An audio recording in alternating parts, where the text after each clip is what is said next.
파트 들어가도록 하겠습니다. 거기 다음 파트가 우리 사회 집단과 사회 조직을 들어갈 거야. 근데 여기 같은 경우는 또 구분하는 게 필요해요. 우리 이미 사회화에서 해봤듯이 1차적 사회화 기관 구분하기, 2차적 사회화 기관 구분하기, 그 다음에 공식적, 비공식적 이걸로 구분하기 해봤잖아. 그것처럼 사회 집단과 사회 조직을 구분하는 것이 좀 필요한데 일단 사회 집단부터 바로 하겠습니다. 우리 여기서 일반 집단과 구분되는 게 사회 집단이다라고 하는 것부터 설명을 좀 들어가겠습니다. 여기는 체크만 하시고 좀 넘어갈게. 무슨 말이냐면 우리가 군중, 집단이랑 사회 집단이라고 하는 거는 다르게 써야 돼. 그래서 사회 집단의 성격에 들어가려면 어떤 구성 요소가 있냐면요. 자, 일단 당연히 집단과 똑같이 2명 이상이긴 해야겠죠? 그치? 근데 2명 이상이어야 되는데 여기서 안 되는 집단이긴 하지만 사회 집단은 아닌 유형들 2가지를 소개해 드릴 테니까 그거에 따라서 사회 집단의 구성 요소 보시면 돼요. 첫 번째, 여러분들 콘서트라든지 아니면 직관 같은 거 좀 자주 가시나요? 저 같은 경우는 분기별로 한 번씩은 좀 가는 편이거든. 야구를 갈 때도 있고 광주까지 갈 때도 있고 그 다음에 또 전북 현대 팬이어가지고 저는 또 이제 축구장에서 또 그 응원하고 오잖아. 그럼 난 다음 날에 일단 목이 안 나와. 일단 저는 야구장을 가든 축구장을 가든 노래 부르러 간단 말이야. 그래가지고 막 그 약간 좀 나쁘게 말하면 풀리건 약간 그런 케이스긴 해가지고 여튼 그래서 경기장에 모인 아니면 콘서트장에 모인 팬들 이런 것들도 우리가 집단이라고 얘기를 할 수 있잖아. 근데 경기장에 모인 직관원 팬들 같은 경우는 사회 집단이라고 말할 수가 없습니다. 왜 그러냐면 이 사람들은 다음 경기 때 안 올 수도 있어. 근데 나 같은 경우는 분기마다 오는데 다음 주에 있는 경기, 다음 평일에 있는 경기 이럴 때는 못 갈 수도 있단 말이야. 그치? 그러니까 결과적으로 우리는 사회 집단이 되려면 뭐가 있어야 되냐? 지속성이 있어야 돼. 얘들은 뭐가 빠져 있어? 지속적인 인간관계가 빠져 있지. 그치? 자, 그리고 다음 예시로 여러분들 이제 학교 갈 때 뭐 버스를 타고 가는 사람들도 있고 스쿨버스 타고 가는 사람들도 있고 아니면 부모님 차를 통해서 왔다 갔다 하는 사람도 있고 걸어가는 사람도 있겠지만 자 등교하거나 아니면 출근할 때 그때 버스를 타고 간다 한번 해보시죠. 평일에 보면은 매주 똑같은 시간대에 똑같은 정류장에 사람들이 모여 있을 거 아니야.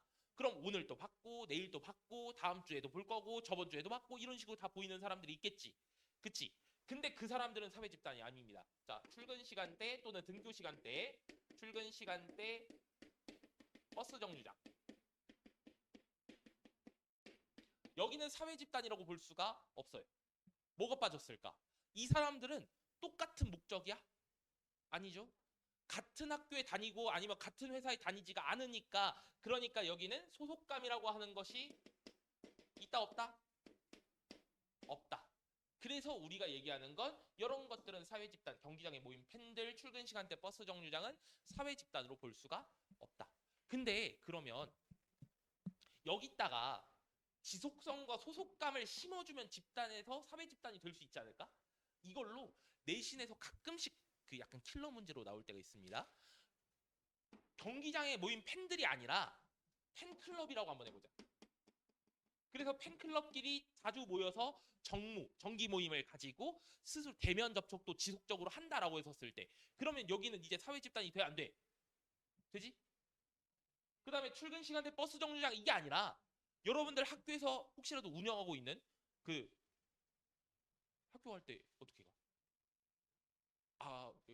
뭐야 그 저희 학교 같은 경우는 이제 좀 공부를 좀 치는 애들만 기숙사를 갈 수가 있거든요. 혹시 태훈 씨도 알겠어. 아무튼 그 기숙사 사는 건 뭐 그렇다 쳐. 아무튼 스쿨버스가 있는 학교가 있단 말이야. 그렇죠? 그럼 스쿨버스가 있는 학교 같은 경우에는 스쿨버스에 모여서 같이 가고 있는 사람들은 같은 학교에 있는 사람들이지.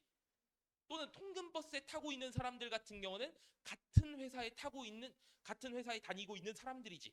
그래서 이거를 스쿨버스 아니면 통근버스 이걸로 바꿔주면 여기 안에 모인 사람들은 같은 학교, 같은 회사의 사람들이라서 그래서 사회 집단이 돼요, 안 돼요? 돼요. 어. 그래서 이걸 지속성을 채워주고 또는 소속감을 채워주면 그러면 사회 집단이 될 수 있다라고 하는 얘기. 그러니까 약간 킬러 문제로 나오는 그 물론 어렵진 않아. 근데 당연히 좀 생각을 해줘야 돼. 지속성을 채워줘야 되고 소속감을 채워주면 될 수 있다. 이거는 보셔야 된다는 소리야. 음. 예. 그럼 다음으로 넘어가서 이제 사회 집단은 우리가 또 구분을 해줘야 돼. 사회와 기관 구분했었을 때 우리 뭐랑 뭐로 구분했다? 1차냐, 2차냐. 그리고 공식이냐, 비공식이냐 이걸로 구분했지.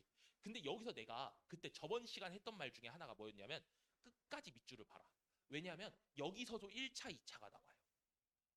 자, 첫 번째 사회 집단 구분하는 방법이 인간관계가 어떠냐라고 하는 거에 따라서 나누는데 인간관계를 1차, 2차로 나누거든요. 두 가지 특성이 있습니다. 대면과 비대면이라고 하는 말이 있긴 한데 이거는 사실 비중이 좀 낮아. 왜냐하면 비대면이 2차라 할지라도 회사나 학교 같은 데서는 우리가 얼굴을 마주 봐야 되니까 그래요. 그래서 우리가 대면, 비대면 이것보단 뭘 자주 봐야 되냐면 전인격이라고 하는 표현을 많이 쓸 겁니다. 거기 체크해 주세요. 1차 집단에다 전인격적 인간관계 있죠? 전인격적 인간관계, 전인격적 있다 체크 한번 해주시고. 그럼 카연 씨, 전인격적이 무슨 말이지? 아니 모르는 애들이 많아 이런 거. 전인격적이라고 하는 건 반대말이 2차에서 쓰고 있는 수단적이라는 말입니다. 자, 수단적이라고 하는 건 목적이 있어 없어? 만나는 목적이. 여러분 저희가 만나는 목적, 우리가 만나는 목적이 뭐야? 내가 여기서 이번 주에 막 힘든 일이 있었어. 저번 주에 막 트럼프가 뭐 연병을 떨어가지고 막 갑자기 내 인생이 뒤로 갔어. 예? 열심히 모았던 돈이 갑자기 막 마이너스 막 이렇게 되니까 눈앞이 깜깜해서 열심히 일하고 있잖아요 지금. 아무튼 그게 중요한 건 아니야. 여튼간에 지금 내가 그래가지고 슬픈 일이 있어가지고 여기서 여러분들한테 막 트럼프 욕을 막 2시간 내내 해가지고 여러분들은 이렇게 하지 말아라 뭐 어쩌고 저쩌고 막 이런 얘기만 하고 있어. 사생활 얘기만 하고 있다고 봐봐. 그럼 태영아 다니는 이유가 있냐? 우리의 목적이 뭐야? 내가 지금 뭐 해야 돼? 나는 여기서 수업을 해야 되고 여러분들은 수업을 받으러 온 거 아니야. 내가 여기서 2시간 내내 뭐 누가 뭐 실연을 당했다더라 내가 이번에 소개팅 나가서 헤어진 얘기 막 이런 거 해주면 재미는 있겠지. 그치? 근데 여러분 재미로 다니는 게 아니잖아. 우리는 뭐 그 만남 그 자체가 목적이 아니니까 결국 수단적 목적을 달성하기 위해서 만나는가. 그리고 전인격적 설명해 드릴게요. 방금처럼 뭐 만남 그 자체가 목적인 관계. 내 인간관계, 내 아니면 내 사생활 모든 것에 관심을 가지고 있는 관계가 전인격적 인간관계라고 얘기합니다. 그래서 전인격적이라고 하는 건 만남 그 자체가 목적이다. 근데 이제 수단적은 뭐야? 목적이 따로 존재한다. 학교 같은 경우는 교육을 위해서. 그래서 회사 왜 갈까? 그럼 돈 벌려고 하는 거지, 그치? 그럼 학교를 왜 갈까? 교육을 받으려고. 학원을 왜 갈까? 교육을 받을. 이런 얘기가 나온다는 것 자체가 결국은 수단적이라는 소리예요. 오케이? 음. 그래서 1차와 2차로 구분하셔야 되는데 근데 대신 여기 뒤에 말이 1차 집단이냐 2차 집단이냐라고 하는 거 제가 아까 사회와 기관이냐 아니면 집단이냐 이거는 구분하셔야 된다고 했었어요. 그럼 예시로 자 가족, 또래 집단 여기는 당연히 1차 집단에 들어가겠죠. 우리가 친구를 만나는 데 있어서 가족을 만나는 데 있어서 수단이 되는 건 아니잖아. 만남 그 자체가 목적이다 이렇게 얘기할 수 있겠습니다. 근데 여기서 회사 어때요? 돈 벌려 가는 거. 아니면 뭐 정당 왜 가입해? 라고 하면 수단적, 정치적 목적을 달성하기 위해서라고 하는 말을 하겠지. 그치? 뭐 이런 얘기들 1차 집단, 2차 집단 이거 구분해 주는 거. 그러니까 기호 문제로 딱 나왔을 때 자, 가족이다라고 했었을 때 사회와 기관을 물어보는지 사회 집단을 물어보는지 체크하셔야 되는 소리입니다. 그리고 두 번째 이번에 인간관계 했었고 두 번째로 나오는 건 내 성립 의지, 결성 의지가 있었는지 없었는지를 따져야 돼요. 자, 결성 의지, 성립 의지라고 얘기를 하는데 요건 쉽게 말하면 태어날 때부터 들어간 집단이냐 아니면 내가 선택적 의지가 있어서 들어간 집단이냐 이걸 보신다는 거야. 여러분 근데 여기선 집단이라는 말 안 쓰고 무슨 사회라고 얘기를 할 겁니다. 그래서 공동사회와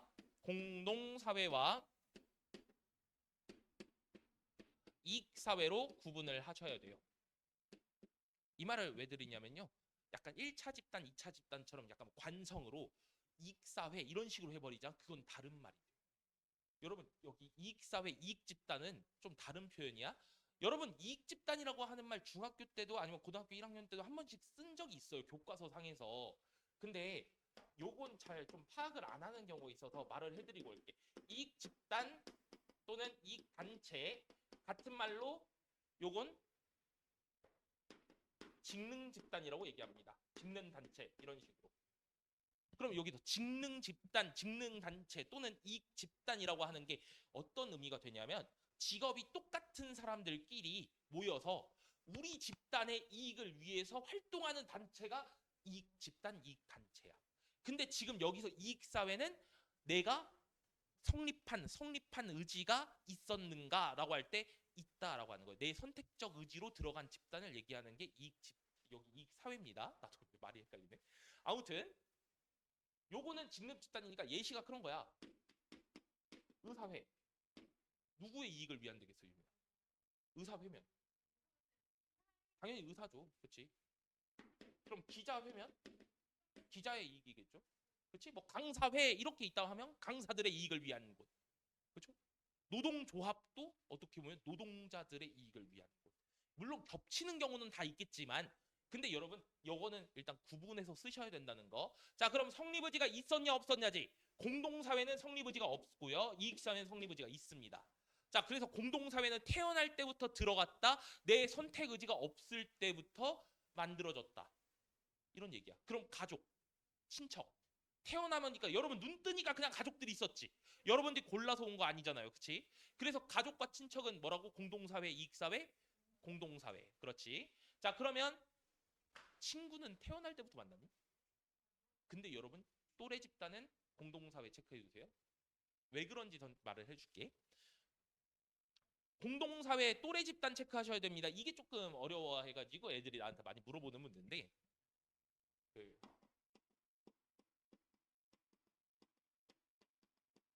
또래 집단은 공동사회 쪽에 예시로 들어가야 돼요. 왜 그러냐면 여러분 생각해보시면 친구들을 만난 이유가 내가 원해서 얘만 딱 만나야지 해서 학교 들어간 적은 없다는 거야.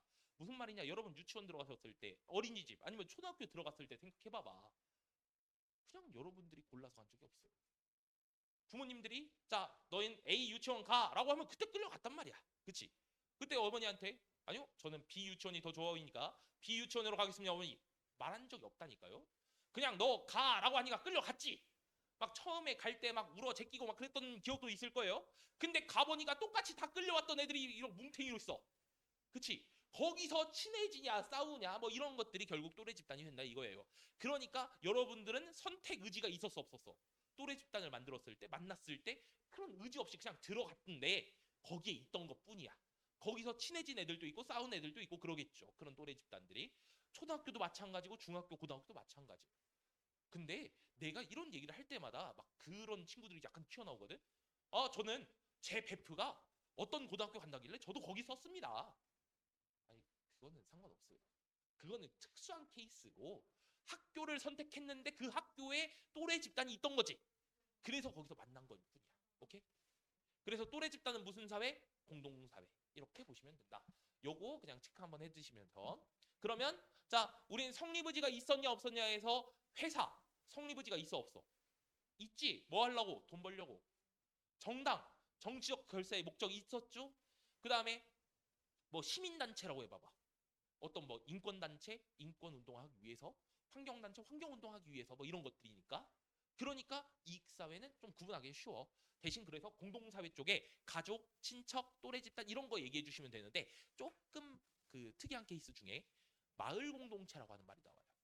과거 우리가 마을 사회라고 하는 거에서 1960년대, 1970년대로 가면 우리나라가 산업화가 본격적으로 될 때긴 하지만 우리나라 대부분의 사람들은 농촌에서 살았거나 아니면 마을 공동체들이 있었다는 소리입니다. 제가 또 옛날에 좋아하던 애니메이션 중에 하나가 검정고무신 이런 게 있는데 그때 거기에 이제 주인공이었던 기영이 기철이가 밤에 이불에다 오줌 넣어가지고 키를 쓰고 집집마다 이제 소금을 얻으러 다니는 장면 나오는데 거기에서 그 누르는 집마다 다 기영이 기철이가 어느 네 집 어디 자식인지 다 알아 몰라? 알아. 그러니까 우리가 농경사회, 마을 공동체 이런 말이 나온다고 하면 여기는 공동사회가 되겠습니다. 노동력이 중요한 입장에서 마을끼리 다 같이 노동력을 나누고 있었기 때문에 다 같이 친해 안 친해? 이미 친해. 그래서 우리가 만약 그때 태어났다면 그때 여러분들이 태어난다는 걸 내가 태어난다는 걸 마을 사람들이 다 알고 있어. 내가 크는 장면들 누구한테 차였다는 등 뭐 이런 것들 다 알고 있어. 그래가지고 여러분 혹시 그 제가 또 좋아하는 소설 중에 여러분들도 그 읽어봤던 중학교 막 이쪽 국어교과서 동백꽃 이런 거 보셨나요? 거기서 이제 점순이한테 차였다는 소문이 막 온 동네 막 다 나잖아. 그치? 막 거기 가지고 점순이가 막 그 암탉 막 뒤지게 패고 해가지고 이놈 죽어라 막 하고 있고 그다음에 너그 아버지 뭐그 보자 이런 얘기 나오고 하는 얘기 있잖아요. 그러다가 이제 둘이 잘 되니 뭐니 해가지고 점순이는 뭐 얘한테밖에 결혼 못 하겠다 막 이런 얘기 나오고 예? 제가 또 좋아하는 소설이긴 한데 거기서도 보시면 마을 공동체 얘기가 나오지 않습니까? 다 알아. 점순이가 어느 집 사람이고 마름네 집 그 딸이고 또 소장농네 아들이고 뭐 이런 것들 다 알지 않습니까? 그런 거 얘기로 들으시면 다 안다는 거지. 그러면 이렇게 이제 두 가지로 구분을 하시고 또 이번엔 세 번째는 쉬워. 뭐냐면 세 번째 내가 소속되어 있는가라고 하는 소속감에 따른 분류예요. 그래서 내 집단과 외 집단으로 구분을 합니다. 근데 내 집단과 외 집단이라는 얘기를 했었을 때 이건 너무 쉽잖아. 내가 소속되어 있으면 내 집단 들어가 있다 하니까. 외 집단은 내가 소속되어 있지 않은 집단. 근데요. 내 집단과 외 집단을 구분할 때 소속감이라고 했잖아요. 소속되어 있는데 소속감이 없을 수도 있지 않을까? 그치? 내가 예를 들어 내가 다음 주면 이직을 해. 다른 회사로 가는데 그러면 우리 회사 지금 다니고 있는 회사에 소속감이 있을까? 없겠지. 근데 이런 케이스는 많이 나오잖아. 내가 지금까지 한 10년, 20년 정도의 문제들을 다 분석해봤는데 그런 문제는 나오진 않았어. 물론 내신에서는 어떤 학교에서는 나올 수 있어서 소속감이라고 하는 기준을 알아두셔야 된다는 거야. 소속돼 있다고 해서 무조건 내 집단은 아닐 수는 있다. 그래서 우리가 알아두실 때 그냥 구분할 때는 들어가 있으면 내 집단, 들어가 있지 않으면 외 집단으로 할 텐데 근데 소속감이라고 하는 건 그래도 알아두시고 이거 뭔 말이겠어요. 빈칸 문제 낸다는 소리겠지. 그치? 어. 아무튼 내 집단, 외 집단에서 내가 들어가 있냐 안 들어가 있냐 이 정도만 구분해도 문제는 풀 수 있습니다. 근데요. 중요한 포인트 두 개만 좀 짚어줄게. 외 집단의 존재가 장점이 될 때가 있어요. 자, 그 이번에 그러면 여러분들 아직 학교가 반이 결정 안 난 경우가 있다는 거 아니야? 지금 방학식 안 하면. 그럼 태훈이는 반 결정됐니? 2학년 거? 아직. 나중에 통보 따로 온다는 거지. 그러면 혹시 1학년 때 몇 반이었어? 어. 오케이. 4반. 그러면 내가 이제 3반 대 4반의 피구 대결이 있다고 쳐봐. 내가 4반이야. 그럼 3반 대 4반이 피구를 붙었어. 그러면 우리가 어떻게 보면 3반을 그러니까 외 집단일 거고 그리고 4반이 내 집단이니까 우리 집단이니까 내 집단이지. 그치? 그래가지고 피구에서 저 새끼들을 죽여라 라고 하면서 이제 막 엄청나게 싸울 거 아닙니까? 뭐 축구 대회가 됐든 아니면 뭐 발야구가 됐든 이런 식으로 반대항 체육대회가 붙었을 때 내 반은 소속 집단이니까 내 집단. 다른 반은 외 집단이 되겠죠. 그럼 거기서 반대항이면 우리 반은 내 집단이고 다른 반은 외 집단이잖아. 저 애들이 있기 때문에 우리 반끼리 내 집단 간의 결속력이 올라가. 내 집단의 소속감 아니면 결속력 이런 것들이 올라가겠죠. 그치? 이건 장점. 어차피 다 써져 있으니까 체크만 한번 해주시고. 근데 또 제가 중요하게 보는 단어가 하나 있어요. 상대적이라고 하는 말 한번 체크해 줄까? 자, 내 집단과 외 집단의 범주가 상대적이다 이 말. 우리 범주 카테고리라고 하는 소리를 하잖아. 범주가 상대적이다라고 하는 거 여기 체크해 주시길 바랍니다. 상대적이라고 하는 말은 똑같다는 거야? 아니면 상황에 따라 달라진다는 거야? 하면 달라진다는 뜻이죠. 반대항 체육대회에서는 내가 3반이야? 그럼 4반 애들은 외 집단이잖아. 근데 우리 학교랑 쟤네 학교랑 피구 대결을 한대. 그러면 우리 학교 3반이든 4반이든 1반, 2반이든 다 뭐야? 무슨 집단이 돼? 우리 집단인 내 집단이 돼.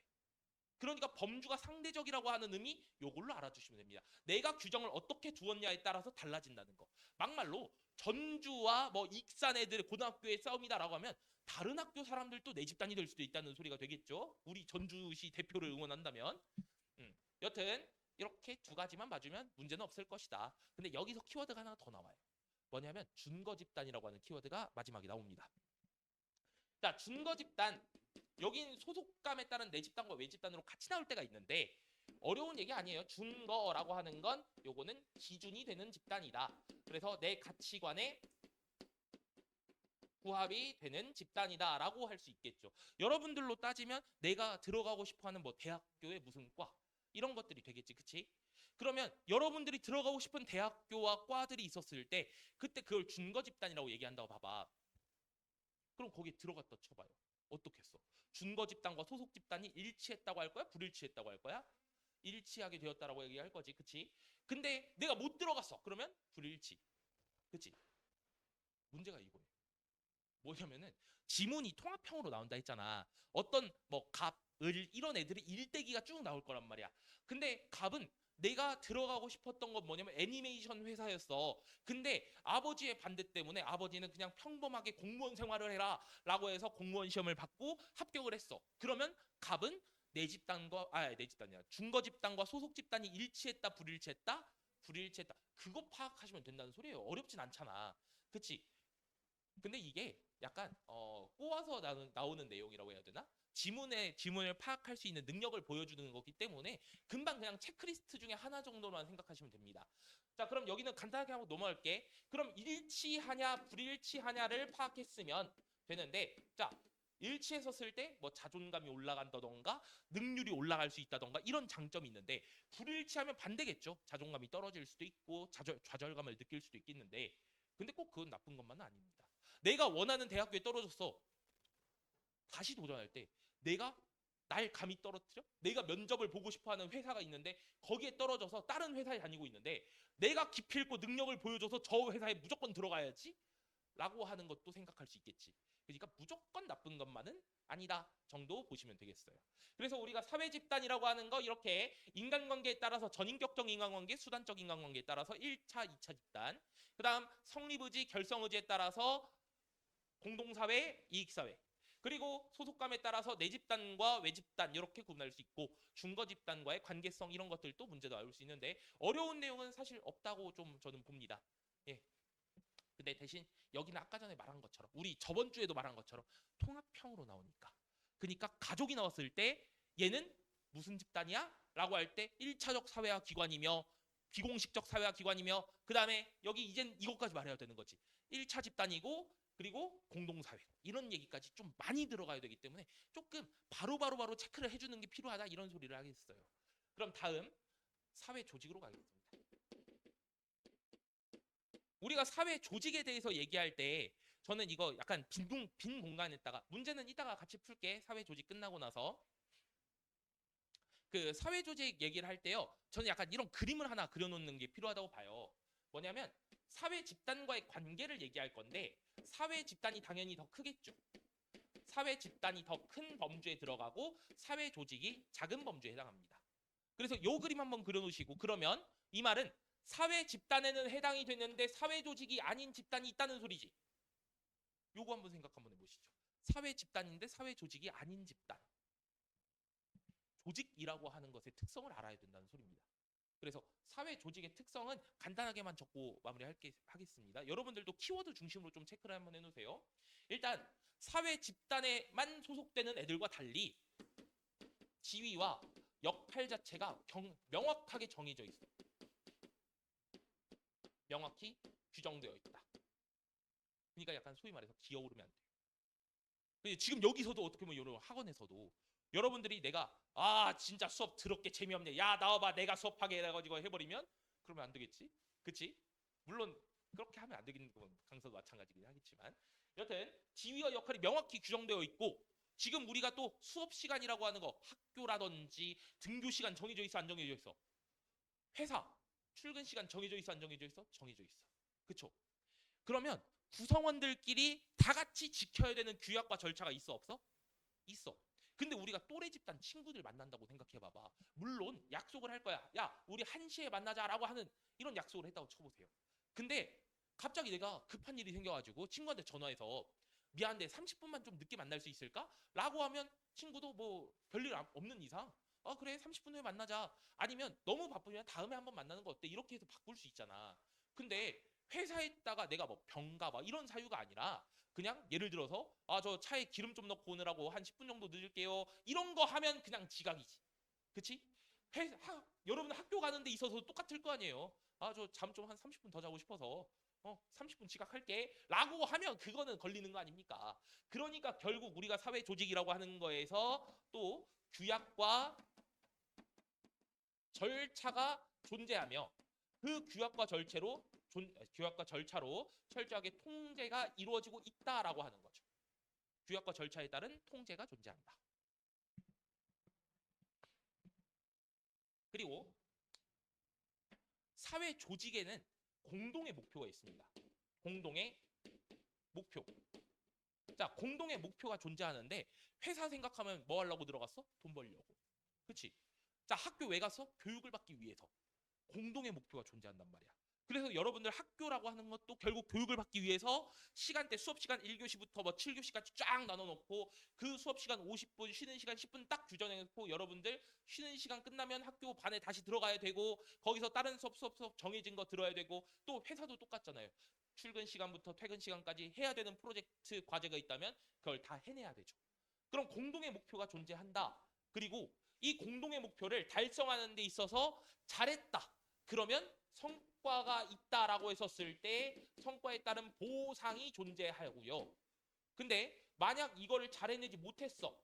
성과를 이뤄내지 못했다라고 하면 여기에 따라서 뭐 징계가 나타날 수도 있고 아니면 뭐 징계라기보다는 뭐 핀잔이라든지 타박이 나타날 수도 있겠고요. 그렇죠? 그러니까 이것들이 공식적으로 존재한다는 소리야. 그래서 우리가 친구 만날 때 혹시라도 10분 정도 늦었다, 5분 정도 늦었다, 뭐 친구가 서운해가지고 일찍 좀 와라 이렇게 말할 수는 있겠지. 그치? 근데 학교에 9시까지 아니구나. 8시 한 10분까지 등교해라 라고 했는데 8시 20분에 왔어.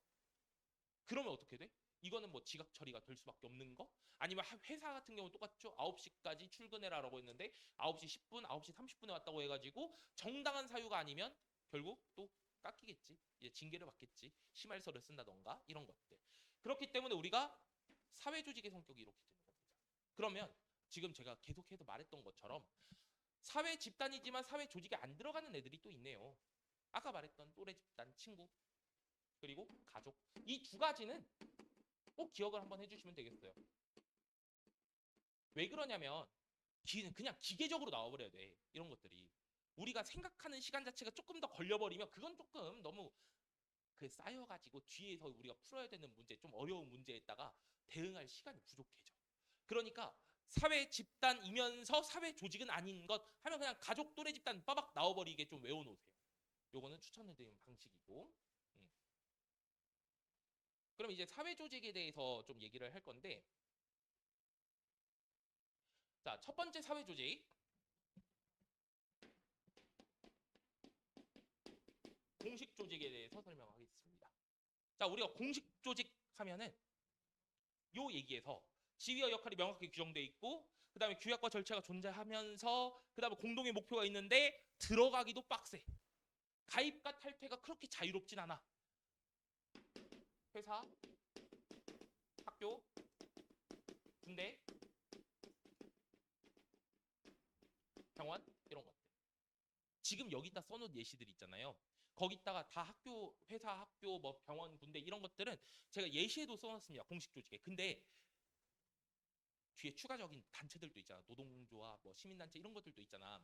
걔들은 안 쓴 이유가 뭐냐면은 얘들은 이건 적어놓으세요. 공식 조직에만 해당합니다.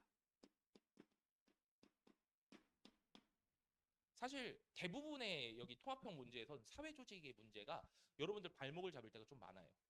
사회조직 자체를 구별하는 거에서 어려움 느끼는 애들이 있어가지고 공식 조직에만 해당한다. 즉 벤다이어그램 형태를 얘기할 거야. 공식 조직에만 해당하는가 아니면 다른 뒤에 보시면은 뭐 자발적 결사체, 비공식 조직 이런 얘기들 나올 거야. 거기에도 같이 해당하는가 이거를 여러분들이 따지셔야 된다는 소리예요. 그래서 여기는 회사, 학교, 군대, 병원 같은 경우 공식 조직에만 해당해.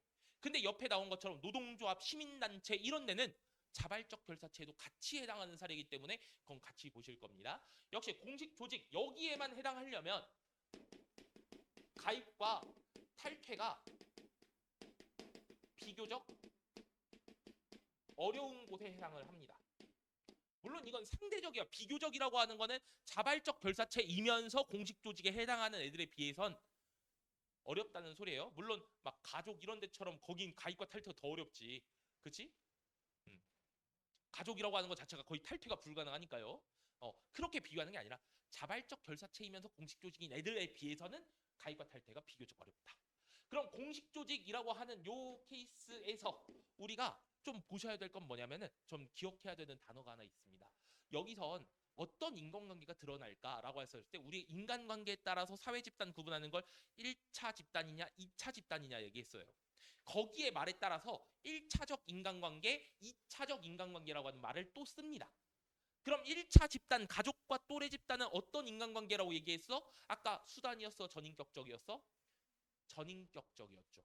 그러면 얘는 그럴까? 공식 조직에선 어떤 성격이 나타날까? 전인격적 인간관계예요? 수단적 인간관계예요? 수단적. 수단적 인간관계가 주로 쓰이겠죠. 그럼 수단적 인간관계라고 하는 말을 같은 말로 뭐라고 한다? 2차적 인간관계라고도 한다.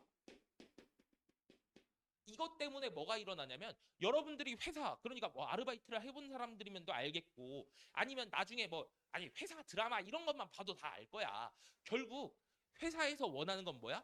얘가 우리한테 돈을 갖다 줘야 돼. 실적과 성과를 내줘야 돼. 그치? 그래서 전 최근에 좀 좋아하는 드라마 중에 하나가 그냥 역대급으로 저한테 좋아하는 드라마 중에 하나가 미생 같은 회사 관련 드라마였고 최근에 그 좀 길어 웹소설 웹툰 기반으로 해가지고 드러난 작품이어가지고 좀 이름이 긴데 그 서울 자가의 대기업 다니는 김 부장 이야기라고 해서 최근에 유행했던 드라마가 있어요. 작년에 좀 히트를 쳤는데 여튼 거기에 나오는 이 회사 이쪽에 보시면 주인공 자체가 능력은 조금 부족한데 줄을 잘 타가지고 또 인심도 괜찮고 해가지고 부장까지 쭉 올라왔던 사람이야. 근데 결과적으로는 얘가 성과를 못 내고 실적이 다른 부장에 비해서 밀리니까 결국 임원 싸움에서 밀려버리고 좌천돼 버립니다. 여튼 그런 권력 다툼이 나오는데 여튼 여기서 상징하는 건 뭐냐면 회사에선 여러분들을 가지고 뭘 봐. 너가 얼마를 벌어다 줬냐. 성과가 어떻게 됐냐. 이거를 따진단 말이야. 그치? 그러니까 소위 말해서 어떤 애가 100억짜리 계약을 따냈어. 그럼 얘는 100억짜리 계약을 따낸 사람. 얘는 오히려 실수가 나와가지고 막 회사에 막 천문학적인 뭐 10억, 20억 이런 마이너스를 내는 사람이 있다고 쳐봐. 그러면 회사 입장에서 누굴 잘라버려? 얘가 100억을 벌어다 줬는데 싸가지가 없다 해도 얘는 남아요. 10억을 잃게 해주고 막 100억짜리 손해를 끼친 이런 사람이 착하고 열심히 일하더라도 잘라야 돼. 결국 뭐야? 인간성 때문에 인간을 평가하는 게 아니죠. 그래서 우리가 이걸 얘기할 때 인간 소외 현상이라고 하는 단점을 얘기할 겁니다. 자, 인간 소외 현상의 정식 의미는 뭐냐면은 자, 인간이 물질을 만들어냅니다. 돈과 실적 이런 것들 다 물질이라고 얘기하고 자, 그래서 물질을 만들어내는데 물질로 인간을 평가를 해버리는 거야. 물질을 인간보다 더 우위에 있다고 생각하게 하는 거죠. 그래서 인간이 물질을 만들어내는데 물질을 인간보다 더 우위로 넣는 현상이 인간 소외 현상이라고 얘기할 수 있습니다. 그거는 뭐의 단점? 2차적 인간관계, 수단적 인간관계의 단점이 되겠다. 이렇게 보시면 돼요. 그래서 제가 여기 교재 순서에서는 세 번째에다 비공식 조직을 놨단 말이야. 근데 비공식 조직을 좀 먼저 한번 보고 들어갈게요. 자, 두 번째 그래서 비공식 조직에 대한 설명을 좀 하겠습니다. 교재에는 세 번째 쪽으로 나와요. 세 번째 비공식 조직. 요 인간 소외 현상이라고 하는 게 나타나면서 회사의 구성원들끼리 조직의 구성원들끼리 굉장히 스트레스도 심해지고 싸움도 발생하고 심지어 나가버려. 일을 해야 되는 사람들을 다시 구해야 되고 막 다시 교육시켜야 되는 그런 단점이 있어. 그리고 또 업무 자체가 멈춰버릴 수도 있고. 그러니까 비공식 조직을 만드는데 이 비공식 조직은 1차적 인간관계가 중심이 된 자발적 결사체라는 얘기를 또 할 겁니다. 물론 자발적 결사체 설명을 아직 안 했지만 그 위에서 다시 할게요. 자, 1차적 인간관계를 살리기 위해서 하는 겁니다. 1차적 인간관계, 전인격적 인간관계였죠. 다른 말로 하면은. 자, 그러면 대신 전제 조건은 뭐냐? 공식 조직의 구성원끼리 구성을 해야 된다는 겁니다. 공식 조직의 구성원끼리 1차적 인간관계를 위해서 만든 조직이 비공식 조직이에요. 그럼 어떤 얘기가 나오냐? 회사 안에 있는 사람이 아니면 비공식 조직이 될 수 없어. 오케이? 그러니까 회사 내 독서 모임, 회사 내 뭐 등산회, 골프 모임 이런 것들이 들어가야만 우리가 뭐라고 얘기한다? 비공식 조직이라고 얘기합니다. 그래서 여기에 예시 회사 안에 뭐 독서 모임 아니면 뭐 등산회 뭐 이런 것들 대신 항상 회사 안에 이런 것들이 들어가야 돼. 그러면 여기서 문제화가 되는 문제가 선지가 이런 게 나와. 그 공식 조직의 구성원끼리 만든 거면 다 비공식 조직인가요? 라고 할 텐데 그건 아니에요. 여러분 아까 자 학교 뭐였어? 공식 조직이었지. 그치? 그러면 학교 내의 조직을 또 세분화해가지고 또 뭐 했어? 반으로 쪼개놨잖아. 학년 구분하고 반 나눠놨잖아. 그러면 학교 안에 있는 자 1학년 2반, 1학년 1반 이런 것들은 다 뭐야? 공식 조직이야? 비공식 조직이야? 공식 조직이죠. 비공식 조직이 아니에요. 그치? 그러니까 학교에서 뭐 반 이것도 공식 조직. 그치? 근데 그러면 뭐라고 해야 돼? 학교 내 동아리가 되면 어때요? 학교 내 동아리. 여기는 비공식 조직이 되겠죠. 학교 내 동아리는 비공식 조직인데 학교의 1반, 2반. 근데 1반, 2반으로 해버리면 문제가 좀 쉽다? 그래서 평가원 모의고사에서도 그리고 여러분 내신에서 뭐가 나오냐? 자, A 대학교 밑줄 치면 공식 조직이지. 그치? A 대학교 뭐 예를 들면 이런 거 할게. 내가 나온 뭐 사학과 나 이렇게 했어. 그럼 사학과에 밑줄 쳐져 있어. 이거 뭐야? 비공식 조직이야? 공식 조직이지. 그치? 뭐 여기 경영학과, 경제학과 들어가도 막 다 상관없습니다. 뭐 기계공학과 이런 거 들어가도 다 공식 조직이지. 그치?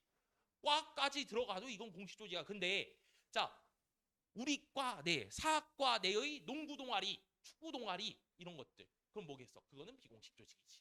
알겠죠? 그러니까 그런 거에 낚이지 말라는 소리입니다. 자, 그래서 자 비공식 조직의 이젠 장점과 단점을 얘기할 건데요. 자, 비공식 조직의 장점은 뭘까요? 라고 하면 지금 공식 조직의 단점이 뭐였어? 인간 소외 현상이었지. 자, 인간을 너무 수단으로만 생각한다. 그러니까 인간이 물질을 만들어내는데 물질보다 낮게 생각해. 근데 그러다 보니까 굉장히 스트레스도 많고, 그렇죠? 그 다음에 사람 그 회사에서 나가버릴 때도 있고. 그러니까 1차적 인간관계가 부족하지 공식 조직에선. 그래서 우리가 장점으로 여기 비공식 조직에서 전인격적 인간관계를 하면서 친목을 도모하는 거죠. 목적 자체 여기다가 친목이라고 해놔도 괜찮아. 그러면 장점 인간 소외 현상 어느 정도 해결할 수 있다. 요게 이제 장점이 되겠고요. 근데 단점으로 들어갔었을 때, 자 우리가 단점 여기 체크하자. 단점 비공식 쪽의 단점 여러분 회사나 아니면 회사 관련된 드라마, 영화 이쪽의 클리셰를 좀 생각해봐도 될 것 같아. 내가 봤던 미생이라고 하는 그쪽에서는 이제 만년 과장이 있어서 능력이 정말 좋거든. 회사에서 능력이 좋은데 절대 불의와 타협하지 않는 것 때문에 약간 뭐 몰래 돈 찔러주고 약간 접대하고 이런 것들을 싫어해. 그래가지고 그 맨날 그 승진해서 밀리고 이렇단 말이야. 그래서 그걸 안타깝게 봤던 부장님이 우리 김부겸 부장님이라고 있는데 거기 김부겸 부장님이 오과장한테 야 이번에 전무님이 골프 약속이 있는데 너도 거기 와. 근데 거기 정의로운 우리 주인공은 또 어떻게 했어? 아 저런 거 안 갑니다. 이런 거 있잖아. 근데 그게 뭐야? 회사 안에 골프 모임이잖아. 그럼 무슨 조직? 비공식 조직이지. 근데 그 비공식 조직에서 골프를 친 애들만 뭐 해줘? 승진시켜줘. 그럼 뭐예요? 공식 조직의 일에 여기가 연관되면 되겠어 안 되겠어? 안 되지. 여러분 학교 내 동아리에 어떤 특정 선생님이 운영하는 동아리인데 그 동아리원들만 장학금을 받는다는 그런 카르텔이 있어봐. 어떻겠어? 그 동아리에 소속돼 있으면 좋긴 하겠지만 안 돼 있으면 이거 억울할 거 아니에요. 그렇죠? 그러니까 다 단점 비공식 조직의 활동이 공식 조직의 일에 업무에 영향을 미친다. 요거 체크 한번 해주시죠. 요게 이제 비공식 조직의 단점이 되겠다. 라고 하는 거 비공식 조직 세 번째 있는 거 한계점 이쪽 확인해 주시면 되겠습니다. 예, 그러면 마지막 자발적 결사체까지 하고 할게요. 그냥 줄여서 자발적 결사체 자결. 그럼 우리가 자발적 결사체란 뭐냐라고 하면 아까 얘네에 비해선 가입과 탈퇴가 어느 정도 좀 쉬워. 그래서 우리가 이걸 얘기할 때 여러 가지 유형이 있지만 자 친목 집단 있고요. 친목 단체, 친목 집단, 이익 집단 있고요. 자 그럼 여기서 이익 집단이라고 하는 건 아까 설명했었죠. 이익 집단과 이익 사회는 다른 말이라는 거. 자 이익 집단은 의사회, 변호사회처럼 그 직업들의 이익을 위해 가지고 노력하는 집단입니다. 그리고 시민단체. 근데 여기서 이제 벤 다이어그램 하나 그려놓을 겁니다. 여러분들도 같이 그려놓으세요. 공식 조직과 자발적 결사체. 이렇게 있었을 때 우리는 파악해야 되는 게 요거야. 공식 조직과 자발적 결사체의 성격을 모두 가지고 있는 조직을 구분해내야 됩니다. 아까 여기 회사, 학교, 군대, 병원은 여기 공식 조직에 해당하는 거였지. 이거 대표적으로 회사 하나만 딱 적어놓을게. 여러분 자발적 결사체에만 해당하는 데를 여러분 그냥 딱 하나만 기억해 놓으세요. 그냥 동호회 이것 뭐 그냥 조기 축구회 이거 적어요. 조축 조기 축구회 이거 하나만 딱 적어놓자. 이것만 외워놓고 넘어가셔도 괜찮아. 왜냐하면 친목 집단에도 여기 있고 이익 집단, 시민단체도 다 여기 공동체에 들어갈 거고 공통점 교집합에 들어갈 거거든. 그래서 친목 집단 중에서 자발적 결사체만 해당하는 이 조기 축구의 예시입니다. 요것만 우린 자발적 결사체에만 해당한다 이걸로 보셔야 돼요. 그러면 이 중간에 들어가는 친목단체 이게 좀 어렵거든. 총동창회가 여기에 들어가. 총동창회, 총동문회. 그리고 조금 더 어렵게 들어가서 여러분 총동창회, 총동문회는 같은 학교 출신들이잖아. 같은 고향 출신들끼리 만들었던 모임이 있어요. 그걸 향후회라고 얘기하거든. 여기도. 그 다음에 요즘 뭐 많이 쓰진 않는데 종친회. 요 종친회라고 하는 거는 그 여러분들 혹시 그 자기의 본관 이런 거 아시나요? 뭐 어디 김씨, 뭐 어디 저 같은 경우 양씨니까 어디 양씨 뭐 이렇게 얘기하는 거. 근데 저 같은 경우 이제 남원 양씨 이쪽이란 말이야. 근데 아버지는 남원 양씨 종친회에 가입을 했어. 근데 종친회라고 하는 거 우리 사회 집단으로 따졌을 때 공동 사회일까 이익 사회일까? 태어나 뭐 같아? 종친회는 태어났을 때부터 내가 남원 양씨니까 어디 김씨야? 알고 있어? 아니 잘 몰라. 아무튼 내가 남원 양씨란 말이야. 내가 양씨로 딱 태어났으니까 우리 아버지 아들로 태어났으니까 그럼 종친회에 바로 가입이 돼 있을까? 아니에요. 공동사회 아닙니다. 이익사회. 그리고 여기 조직으로 따지면 여기 공식 조직과 자발적 협회사 둘 다 들어갑니다. 친목을 위해서도 맞는데 근데 가문의 뭐 어떤 부흥을 위해서 인맥 형성을 위해서 이런 특정한 목적이 또 존재하거든. 그리고 이 종친회라고 하는 건 내가 태어나면서 들어가는 게 아니라 내가 특정한 달성을 위해서 인맥 형성 이런 것들을 위해서 들어가는 거기 때문에 종친회 이런 것들도 여기 사이에 들어가는데 많이는 안 나와. 요게 많이 나와요, 여러분. 총동창회, 총동문회는 진짜 나올 때마다 애들이 많이 틀리거든. 여러분들은 예, 틀리지 맙시다. 여기는 공식 조직이면서 자발적 결사체에 들어간다는 거. 그래서 모든 친목 집단, 친목 단체가 자발적 결사체가 아니에요. 조기 축구회 아니면 뭐 제가 지금 하고 있는 뭐 배구 동호회 이런 것들은 여기 자발적 결사체만 들어가겠지. 근데 공식 조직에 들어가는 거 총동창회, 총동문회. 왜요? 라고 하면 공식 조직의 성격 가지고 있거든. 뭐야? 라고 했었을 때 지위와 역할이 딱 정해져 있어요. 공동의 목표도 정해져 있습니다. 그러니까 우리 총동창회 총동문회 회장, 부회장, 총무, 회원 이런 순으로 쫙 있겠고 지수문화 있을 거고 그 다음에 그 안에서 우리가 뭐 매년 학교를 위해서 장학금을 줘야 된다 아니면 회비를 모아야 된다 이런 규약들과 규정들이 다 있고 이걸 안 따랐을 때 뭐 탈퇴를 시킨다는 이런 것도 가능하기 때문에 그렇습니다. 자, 그다음 이익 집단 이쪽으로 들어갔을 때 노동조합을 기억해 주시면 되겠습니다. 노동조합 같은 경우는 우리 이렇게 얘기할 수 있잖아. 뭐 현대차에서 일하는 사람들의 노동조합, 그 다음에 삼성 노동조합, 아니면 SK의 노동조합 이런 식으로 얘기할 수 있잖아요.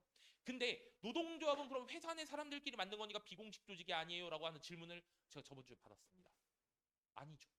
왜일까? 우리 비공식 조직의 특징 한번 볼까? 비공식 조직에서 1차적 인간관계를 중심으로 하고 있는 거지. 근데 노동조합은 뭐야? 누구의 이익을 위해서? 회사야? 노동자야? 회사겠죠.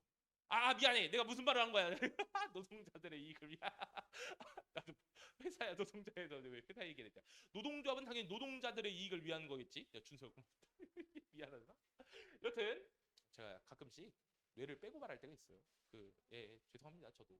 그래서 여러분들이 막 틀렸다고 내가 조롱할 때도 있는데 저도 이때는 조롱을 당해도 돼요. 사실. 자, 그다음에 시민단체, 뭐 인권단체, 환경단체 이런 데들도 다 공식 조직이면서 자발적 결사체 둘 다 들어간다. 근데 대부분 표현을 자발적 결사체이면서 공식 조직이다라고 하는 설명을 하긴 합니다. 거기 체크해 주시면 되고요. 그래서 자 각각 이제 노동조합, 시민단체, 총동창회, 총동문회는 여기 사이에 들어간다는 거 체크해 주시면서 예 여기는 마무리가 되겠네요.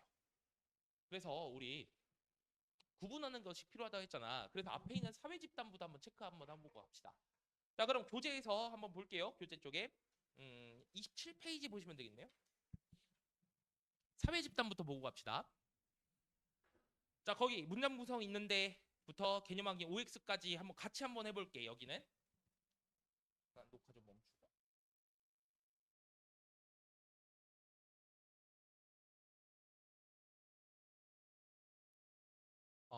사회 집단하고 사회 조직 문제도 풀었고 그럼 이제 우리가 이제 봐야 되는 게 관료제랑 탈관료제 그다음에 일탈에 대한 이론입니다. 일탈 이론들에 대해서 얘기할 건데 여기 부분 같은 경우도 계속 문제화가 됩니다. 그리고 지금 말한 두 주제 같은 경우 단독 문제로도 출제되고 있는 부분이어서 여러분들이 좀 같이 봐주셔야 되는 부분이 맞아요. 그래서 단독 문제로도 나오고 심지어 통합형 문제로도 한 번씩 나올 수 있고 일탈 같은 건 단독 문제로 나오긴 하지만 여튼 지금 바로 나와서 주제에 보시면 관료제 대 탈관료제라고 하는 주제로 딱 설정을 해놨습니다. 여러분 거기다가 바로 뭐라고 좀 쓰시면 좋겠냐면요. 잠시만. 거기다가 주제 바로 옆에다가 공식 조직 운영 원리라고 적어 놓겠습니다. 공식 조직의 운영 원리 해서 관료제 대 탈관료제 요게 됩니다. 자, 그래서 관료제와 탈관료제를 비교하는 거라고 하는 걸로 먼저 시작을 할 건데 우리는 관료제랑 탈관료제 직접적인 비교를 할 때 시간 순서대로 사실 나타난 거긴 해요. 둘 다 공식 조직을 운영하기 위해서 쓰인 거란 말이야. 근데 여기 관료제 옆에다가 여러분 표에다가 관료제 옆에다간 산업사회 체크 한번 해주시고요. 산업사회 때 등장했다. 그리고 탈관료제는 지금과 같은 정보사회 때 등장했다. 요거 체크 한번 해주시죠. 산업사회, 정보사회 이렇게.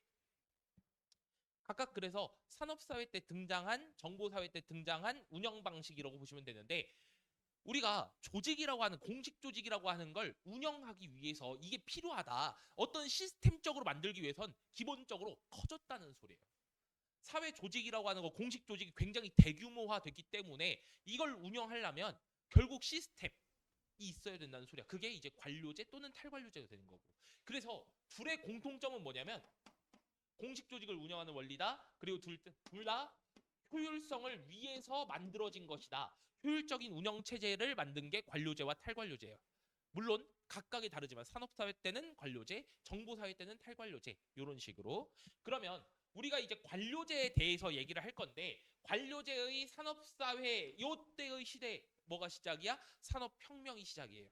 산업혁명이 시작되면서 원래 집에서 일하던 사람들이 공장으로 출근합니다. 그리고 기계화된 기계에서 일을 하고 그다음에 기계에서 뭐 생산을 한다면 그걸 팔기 위해서 만드는 사람들 영업직이라든지 아니면 홍보, 마케팅이라든지 그리고 회계를 담당하는 회계부서, 총무부서 그다음에 사람들의 운영을 담당하는 인사부서 정말 많겠지. 그래서 제가 봤던 그 미생이라고 하는 드라마에다가 예시를 한번 들어드릴게요. 자, 그 A 회사가 있습니다. 무역회사인데 거기에서 주인공은 영업부에 소속돼 있는 사원이에요. 장그래 씨라고 해가지고 여튼 요 영업부서에 있는 사원인데 회사는 이 영업부만 있는 게 아니겠지. 영업부서 말고도 아까 말했던 이제 홍보부 그 다음에 기획 뭐 재정 기재부 뭐 이런 데도 있고 그 다음에 인사팀도 있을 거고 등등등등 이렇게 다양합니다. 그러면 각각의 영업부, 홍보부, 기획, 재정 그러니까 뭐 통계, 회계 처리 뭐 이런 담당하는 거 그 다음에 인사부 다 부장님들이 계시지. 근데 대신 너무 큰 회사 말고 좀 작은 회사로 갈게. 그러면 나도 잘 몰라. 여튼 부장들이 다들 존재하잖아. 여기에 부장 이렇게 있을 거 아니야. 그럼 그 부장을 보좌하는 바로 밑에 차장이 있습니다. 그리고 그 주인공네 팀은 어디냐면 영업부에도 영업 1팀, 영업 2팀, 영업 3팀 이렇게 있단 말이야. 그래서 거기 영업 3팀의 팀장이 과장이에요. 그리고 그 안에 실무를 담당하는 대리와 사원으로 구성되는데 좀 큰 회사 같은 경우는 아니면 보통 회사들 같은 경우는 대리 밑에 주임 그다음에 뭐 사원 이런 식으로도 다 존재하는 거지. 여튼 이런 식으로 쭉 있는데 자 장글의 사원이 어떤 일을 딱 처리하려고 해. 그러면 대리와 상의를 한 다음에 대리님과 상의하고 과장한테 사인 받아야죠. 우리가 그걸 뭐 한다 그래? 결제한다 그러지. 근데 거기서 여러분 막 결제한다라고 해서 어이자 쓰시면 안 되고 아이자 쓰시는 건 아시잖아요. 아무튼 결제하러 위로 올라가. 그럼 과장 사인 받아야 되고 과장 결제가 되면 그럼 그 위에 차장 부장 결제나고 그 위에 전무나 아니면 사장님의 마지막 최종 결제가 있어야 처리가 됩니다. 즉 함부로 일을 못 한다는 소리야. 그치? 그러면 지금 여기서 말하고 있는 부장부터 아까 뭐 전무 뭐 이런 사람들도 있었지만 그 위에 있는 사람들을 다 뭐라고 부르냐? 중간 관리층이라고 얘기합니다. 중간 관리자 또는 중간 관리층 비중이 어때요? 굉장히 많아요. 그러니까 우리가 함부로 일을 할 수가 없다는 거예요. 다 허락받고 허락받고 허락받고 허락받고 해야 돼. 그래서 중간 관리층의 비중이 굉장히 높은 체제다라고 하는 게 이제 관료제입니다. 그리고 이렇게 부서를 나눠놨잖아.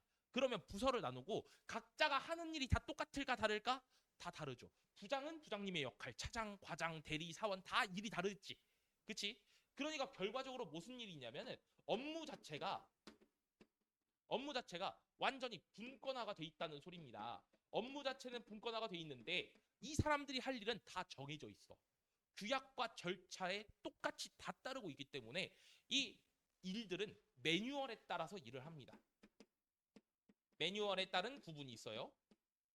그럼 이 매뉴얼에 따라서 일을 하다 보니까 어떤 특징이 있냐면 자, 어떤 사원 한 명이 출산 휴가를 간다고 해서 빠져. 육아휴직을 한다고 빠졌어. 그래서 새로운 사람들을 고용해가지고 딱 넣어놨다. 뭐 주임급이 됐든 대리급이 됐든 아니면 사원이 됐든 그럼 똑같은 일을 할 수 있을까? 그때 육아휴직으로 빠졌던 그 사람을 충분히 대체할 수 있을까 없을까? 그 바뀐 사람이 있겠어 없겠어? 있어요. 왜냐면 요 매뉴얼에 따라서 어차피 일을 하거든. 그러니까 전임자가 했던 예전의 일들, 그러니까 이전에 뭐 서류들이 있겠지, 문서들 그거 보고 따라해도 되고, 아니면 인수인계 받은 대로만 하면 끝나. 그래서 매뉴얼에 따라서 행동하기 때문에 장점이 뭐가 있냐? 안정성이 있지. 그 안정성이라고 하는 거는 예측 가능성이라고 하는 말로도 같이 쓸 수가 있습니다. 다른 사람들이 어차피 매뉴얼에 따라서 행동을 할 테니까 안정적으로 할 수 있다. 한 사람이 갑자기 빠지고 아프더라도 다른 사람으로 충분히 대처할 수 있기 때문에 지속성이라고 하는 것도 같이 얘기를 합니다. 그러면 우리가 여기 있는 이 회사 생활, 관료제에 따른 생활할 때 누가 결정을 해? 너 이 업무 해 라고 지시가 내려올까? 아니면 저는 이 일 하고 싶습니다 해가지고 위로 올려버릴까? 당연히 전자의 상황이죠. 너 이거 해, 쟤는 저거 해, 이렇게 하면서 다 나눠집니다. 그러니까 사장이 우리 회사는 앞으로 어떤 일을 할 거야, 뭐 무역을 한다면 무역, 아니면 내수시장을 돈다는 내수시장, 사장이 결정해서 밑에 있는 부장들끼리 어떻게 일하자라고 하는 거 딱 나눠가지고 이제 알아서 일을 쭉쭉쭉쭉 나눠 가질 거 아닙니까? 그럼 결과적으로 이 업무 자체가 분권한 이거 말고 의사소통은 의사소통 자체가 어떻게 이루어지고 있냐? 수직적으로 이루어지고 있다. 위계는 일단 수직적인 위계가 있으며 그리고 의사소통 자체는 중앙집권화가 되어 있습니다. 즉 하향식으로 결정한다는 거야. 하향식 의사결정. 의사결정이라고 써있네. 의사소통이라고 했네. 여튼 위에서 이거 해라고 하면 할 수밖에 없잖아요. 뭐 우리 소위 말해서 뭐 까라면 까라 약간 이런 얘기가 결국 중앙집권화 돼 있다는 소리니까. 그래서 의사결정이 하향식으로 되어 있다라고 하는 요 표현을 같은 말로 중앙집권화가 되어 있다라고 하는 거 같이 보시면 되겠어요. 의사결정은 하향식으로 이루어져 있다. 의사결정의 중앙집권화가 되어 있다. 이런 것들. 그래서 부장급들 아니면 차장급들이 이거 해 하면 할 수밖에 없다. 아니면 이거 그만해. 딴 팀 줘라고 하면 딴 팀 줘야 돼. 그래서 이렇게 해가지고 이제 특징들 있는데 마지막 체크할 건 전통적인 산업사회에서의 관료제는요. 연공 서열이 너무 중요합니다. 물론 지금 회사를 그렸던 드라마나 아니면은 영화 같은 데서는 실적 중심이잖아. 어떻게 보면 최근에 바뀌어 있는 데들은. 근데 옛날 관료제 형태 산업사회에서의 관료제는 얼마나 오랫동안 근속했는가, 우리 회사를 위해서 얼마나 열심히 일했는가 이거를 따지는 게 그냥 연차야. 연공서열 쓰고 이거 연차라고 같이 한번 해주세요. 연공서열은 있으니까 연차. 그러면 연차에 따라서 보상을 중시한다라고 하기 때문에 요게 그럼 장점이 있을까요? 라고 하면 요거야. 안정성. 구성원들이 내가 지금 실수를 했더라도 그래도 또 열심히 출근해가지고 또 일하고 연차를 쌓으면 나도 승진할 수 있겠구나. 좀 더 월급이 인상될 수 있겠구나. 연봉 인상이 될 수 있겠구나. 이거를 알 수 있다는 거지. 그래서 여기서도 안정성이라고 하는 측면이 추가가 된다.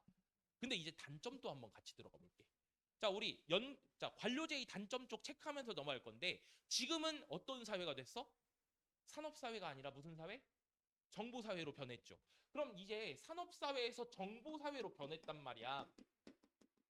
산업사회에서 정보사회의 특징이 뭐냐면 우리가 당장에만 해도 지금 AI 산업이라든지 아니면 뭐 4차 산업혁명이라든지 이런 식으로 얘기를 할 때 한 세대가 바뀌는 기준을 6개월로 잡고 있어요. 뭐 1년 단위 이게 아니야.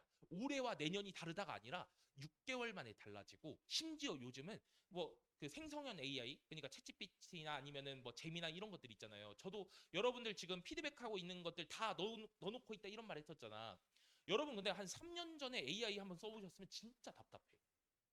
진짜 얘가 막 할루시네이션이라 해가지고 거짓말 엄청 많이 한단 말이야. 그리고 막 이상한 것들 하고 하니까 좀 신뢰 자체가 떨어지는데 요즘은 자기 자체만으로 검열이라든지 검증이라든가 이런 것들도 착착착 하는데 속도도 빨라. 그리고 여러분들 뭐 지금 제가 데이터베이스화로 좀 시작하고 있긴 하지만 나중엔 그것도 가능할 것 같아요. 문제 자체에서 뭐 기출 문제, 그다음에 그걸 통해 가지고 생성 시뮬레이션 돌린 다음에 뭐 예상 문제 이런 거 뽑아낼 수도 있을 것 같아. 물론 그거는 제가 검토는 한번 하겠지만 여튼 요즘엔 6개월도 아니래. 3개월 만에 너무 달라진다. 그래서 뭐 로봇 산업이라던가 AI 산업이라든가 최근 산업 정보 사회 같은 경우는 너무나도 변화가 빨라. 3개월만 뒤쳐져도 여러분들은 그냥 다음 세대가 돼버린 거야. 이전 세대가 돼버린 거야. 그러니까 변화에 대해서 대응력, 변화가 굉장히 빠른데 변화가 빠른 사회인데 근데 문제는 이 관료제라고 하는 건 매뉴얼에 따라 가지고 계속 일을 해야 되다 보니까 어때? 변화에 대한 적응력이 부족한 거죠. 아까 사원이 어떤 일을 이거 지금 문제 터졌으니까 해결해야 돼요 라고 하는 그 내용도 위에 대리한테 보고하고 과장한테 보고하고 위에 있는 차장과 부장과 사장까지 결제가 빠박 나야만 해결할 수 있잖아. 그치? 그게 안 된다는 소리야. 그래서 지금 이 정보 사회에 들어오면서 변화에 대처를 해야 되는데 빠른 변화의 대처가 부족하다라고 하는 게 단점이 되겠습니다. 그리고 여러분 여기선 용어가 조금 중요해요. 인간 소유 현상이라고 하는 거 아까 공식 조직 얘기할 때 있었지. 공식 조직에선 몇 차적 인간관계가 중심이니까 2차적 인간관계가 중심이니까 그래서 사람을 가지고 항상 물질보다 우위로 놓지 않는다. 그러니까 싸가지가 없더라도 돈을 벌어다 주면 좋은 직원인 거고 사람이 너무 좋아. 항상 친절하고 항상 일찍 오고 열심히 하는데 맨날 손해야. 개부터 잘려. 그러니까 결과적으로 우리가 인간 소외 현상 여기서도 얘기할 수 있었죠. 근데 이 매뉴얼 봐봐. 이 매뉴얼에 따르는 건 어떻게 보면 다 약속을 효율적으로 처리하기 위해 가지고 매뉴얼을 만들어 놨는데 변화가 빠르고 막 변수가 많다 보니까 매뉴얼만 따르고 있다가 오히려 손해가 와. 제가 또 재밌게 봤던 막 GP 같은 그 드라마에서는 그때 이제 총기 사고가 나가지고 허벅지에 빵꾸가 뚫렸는데 근데 거기 최전방 쪽에다가 헬기를 띄우려면은 다 허락을 받아야 돼. 뭐 대기해라 아직 그 통과 안 됐다 하다가 사람이 죽어요. 막 이런 거. 그러니까 매뉴얼을 따르다가 오히려 급한 일, 가장 중요한 일을 놓쳐버리는 것. 매뉴얼의 목적이 뭐야? 일을 효율적으로 처리하려고 만든 거잖아. 근데 매뉴얼을 따르다가 오히려 비효율을 초래한다는 거. 그게 목적 전치 현상이 되겠습니다. 자, 여러분 전치 이거는 뒤바뀌었다라고 하는 뜻이에요. 그래서 매뉴얼 자체의 목적은 효율성을 위한 효율성을 위한 것이지만 근데 매뉴얼을 따르느라 오히려 비효율을 초래했다라고 하는 게 이제 목적 전치 현상이 되겠습니다. 됐죠? 그리고 요거 연공 서열에 따라서 하다 보니까 안정적이긴 해. 내가 사원 1년 차야. 열심히 일해도 어차피 잘 안 되긴 하지만 3년 차가 되면 대리로 승진할 수 있어. 아니면 주임으로 성장할 수 있어. 승진할 수 있어. 이렇게 하면 내가 안정적이긴 하잖아. 근데 사고 치면 리스크가 커지잖아요. 그치? 내가 100%의 일을 다 하면 리스크가 또 같이 올라가. 그러니까 할 수 있긴 한데 50% 60%가. 그럼 어떻게 돼? 효율성이 오히려 떨어지지. 그치? 그래서 사고만 치지 말자라고 하는 무사안일주의가 등장합니다. 무사안일주의 옆에 괄호치고 복지부동이라고 돼 있죠. 요 표현을 평가원 모의고사에서도 굉장히 좋아하고 그 다음에 또 이제 내신에서도 자주 쓰는 표현입니다. 심지어 약간 단답형 답안으로 복지부동 이거 쓰라는 말이 나올 때도 있었어요. 무사 안일주의를 설명해도 됐지만 복지부동 네 글자 한정 딱 해놓는 경우도 있으니까 좀 체크해 주시길 바랍니다. 이게 뭔 뜻이냐면 부동 움직이지 않는다. 복지는 배를 땅에다가 대고 그래서 합치면 배를 땅에다 대고 움직이지 않는다. 내가 사고만 안 치면 그냥 일만 쫙 출근만 하고 하는 일만 하면 승진 그냥 하잖아. 그러니까 뭐다? 무사안일주의를 표현하는 말 복지부동이다 이런 것들. 그래서 관료제의 단점이야. 근데 그러다 보니까 회사 입장에서는 어때? 얘들이 100%를 해가지고 막 능률을 올릴 수 있는데 안 하잖아. 손해지. 그러니까 요즘 회사들이 뭘로 바꿨어? 실적 중심으로 바꿨어. 그렇죠? 그래서 여러분 이런 변화에 정말 심각하게 빨리빨리 반응하는 게 미국 쪽 회사예요. 거기는 진짜 자본주의 끝판왕이어서 그 구글 아니면 엔비디아, 테슬라 이런 M7 기업들이 있단 말이야. 정말 이제 그 기술주들 엄청난 주목을 받고 있는 이런 기업들이. 근데 구글에서 일하던 사람의 인터뷰를 한번 본 적이 있는데 새벽 4시에 메일을 하나 쏜답니다. 연봉 협상 시즌이 되면 새벽 4시에 메일이 오잖아. 잘린 거야. 그리고 5시까지 연락이 없으면 4시에서 5시까지 연락이 없으면 그 사람은 연봉 협상 대상자여서 출근을 해서 연봉 협상을 하는 거예요. 근데 실적이 조금이라도 모자라다? 심지어 실적이 작년에서 20% 성장을 해줬는데 올해는 10%밖에 성장을 못해서 그럼 잘라버린대. 20%보다 더 많은 효율. 이번엔 25%를 늘려야 되고 30%를 늘려야 되고 이런 식인 사람들만 통과를 한다는 거야. 물론 그런 구글 같은 기업에서 일했던 사람들은 거기서 퇴사를 해도 다른 기업에 충분히 취업할 수는 있지. 거기는 이제 고용과 해고가 굉장히 유연하니까. 근데 그렇게 되게 잔인하게 팍팍팍 끊어버린다는 거예요. 아이디 카드 이런 것도 다 막혀가지고 그냥 회사에서 택배가 바로 온답니다. 잘린 순간부터. 물론 이건 저도 그 인터뷰 보고 전해 들은 얘기여가지고 잘은 모르겠지만 우리나라에서는 그렇잖아. 퇴사 통보를 딱 하면 한 달 정도의 유예 기간을 줘요. 아니면 딴 데로 좌천을 보내버리지. 자기가 직접 그냥 그만두게 하거나 이런 식으로 하긴 하는데 우리나라와는 좀 다른 기업 문화. 그러니까 완전한 실적주의로 변화하는 게 어떻게 보면 좀 미국. 우리나라도 또 그렇게 갈 수도 있긴 하겠죠. 실적 중심으로 간다고 하면. 여튼 자 이런 단점들을 커버하기 위해서 특히 또 정보 사회는 변화가 너무나도 빨라. 여기에 대처를 빨리 해야만 생존할 수 있어. 왜냐면 이제 글로벌 경제가 되고 있는데 우리나라 안에서만 경쟁하는 게 아니란 말이야. 빠르게 대처를 해야 되고 우리도 발전을 해야 돼. 그러려면 어떻게 하냐? 이제 관료제를 벗어 던져버려야 된다라고 해서 이제 벗을 탈자, 탈이 칠할 때 이 탈자를 써가지고 관료제를 벗어난다. 탈관료제가 되겠습니다. 여러분들 이제 다음 페이지 이쪽 넘기지 않으셔도 되는데 다음 페이지에 딱 뭐 아메바형, 팀제, 네트워크형 조직, 모식도를 그려놓으라고 하는 게 있어요. 근데 여기는 오늘 안 할 겁니다. 왜냐하면 학교마다 하는 게 달라. 어디는 팀제만 설명할 때도 있고 팀제 네트워크형 조직 설명할 때도 있고 아메바형만 설명할 때도 있으니까 이거는 3월달 학기 들어가서 여러분들 학교가 어떻게 하느냐에 따라서 그것만 외우시면 돼요. 지금 당장 할 필요는 없다는 거야. 중요한 건 요거니까. 자, 탈관료제라고 했었을 때 우리가 대표적으로 관료제를 벗어나야 된다는 게 요거야. TF팀이 대표적입니다. 태스크포트 팀이라고 하는 건데 이게 그냥 팀제라고 생각하면 돼요. 뭐냐면은 어떤 문제가 생겼어. 어떤 프로젝트를 딱 해야 돼. 그러면 팀을 결성합니다. 여러 군데서 떼와요.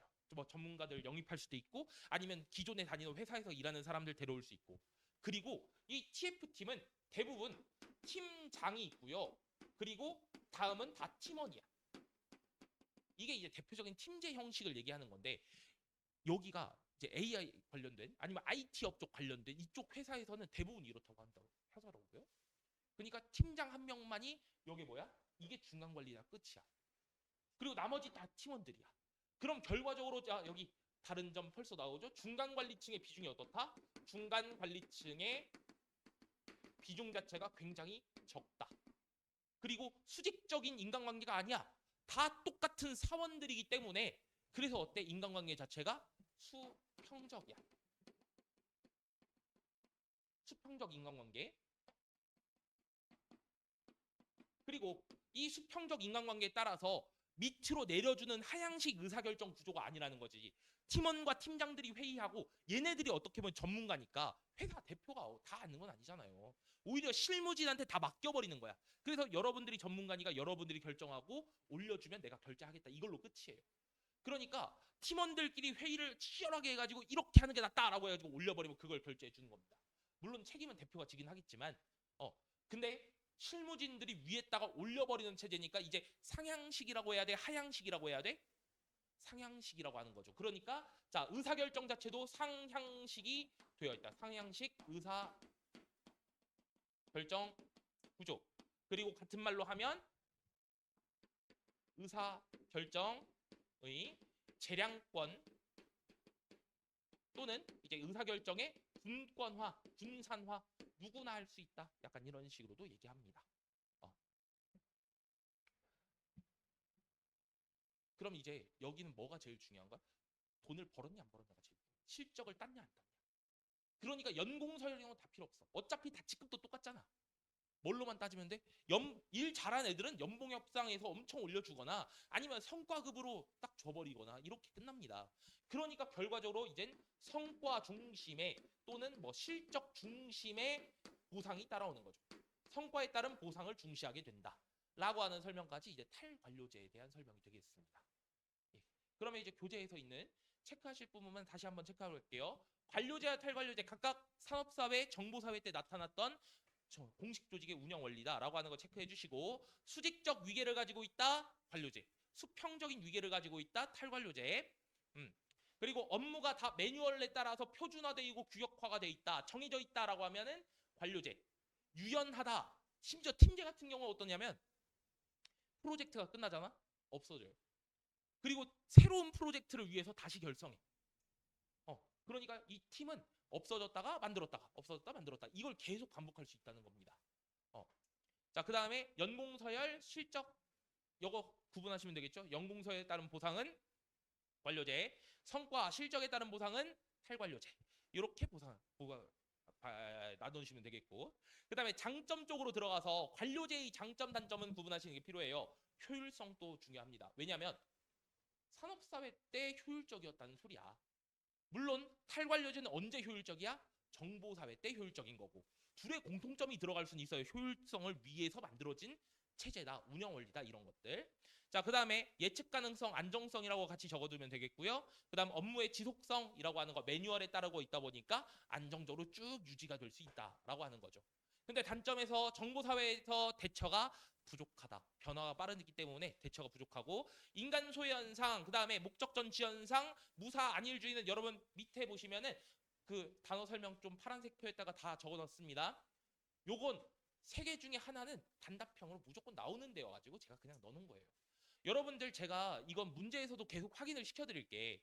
그러니까 의미만 딱 적어놓고 이거 뭔 뜻이야? 이거 어떤 단어야? 이런 것들 단답형 대비하기 위해서 꼭 처리를 해주셔야 돼요. 알겠죠?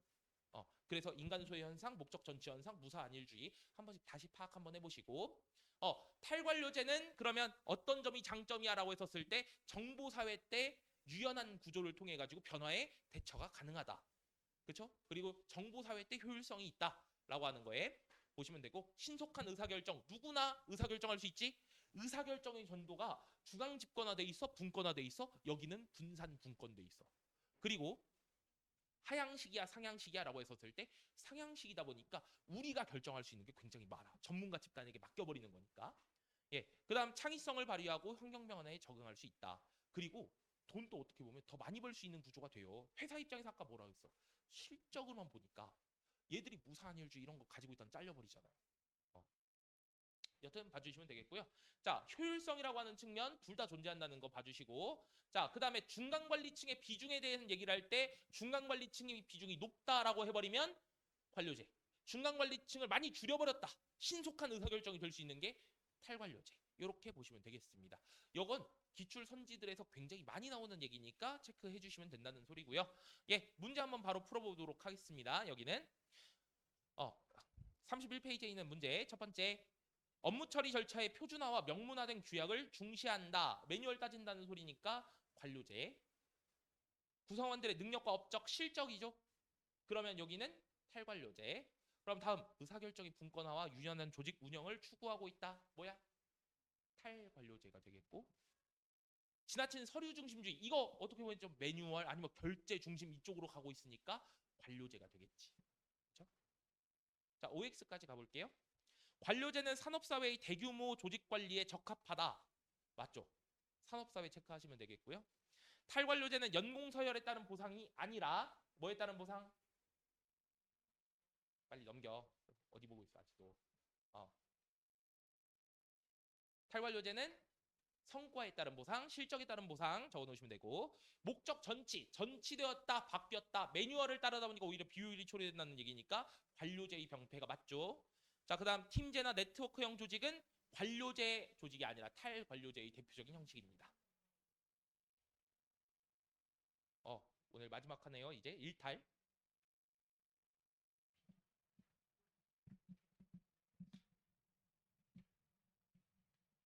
자, 일탈 쪽 들어가시면 여기다가 일탈의 뭐 의미 뭐 이런 것들도 다 있긴 한데 사실 일탈의 의미는 그냥 말로만 하고 넘어가도 되긴 해요. 왜냐하면 여기서 문제화가 되는 건 일탈의 의미가 아니야.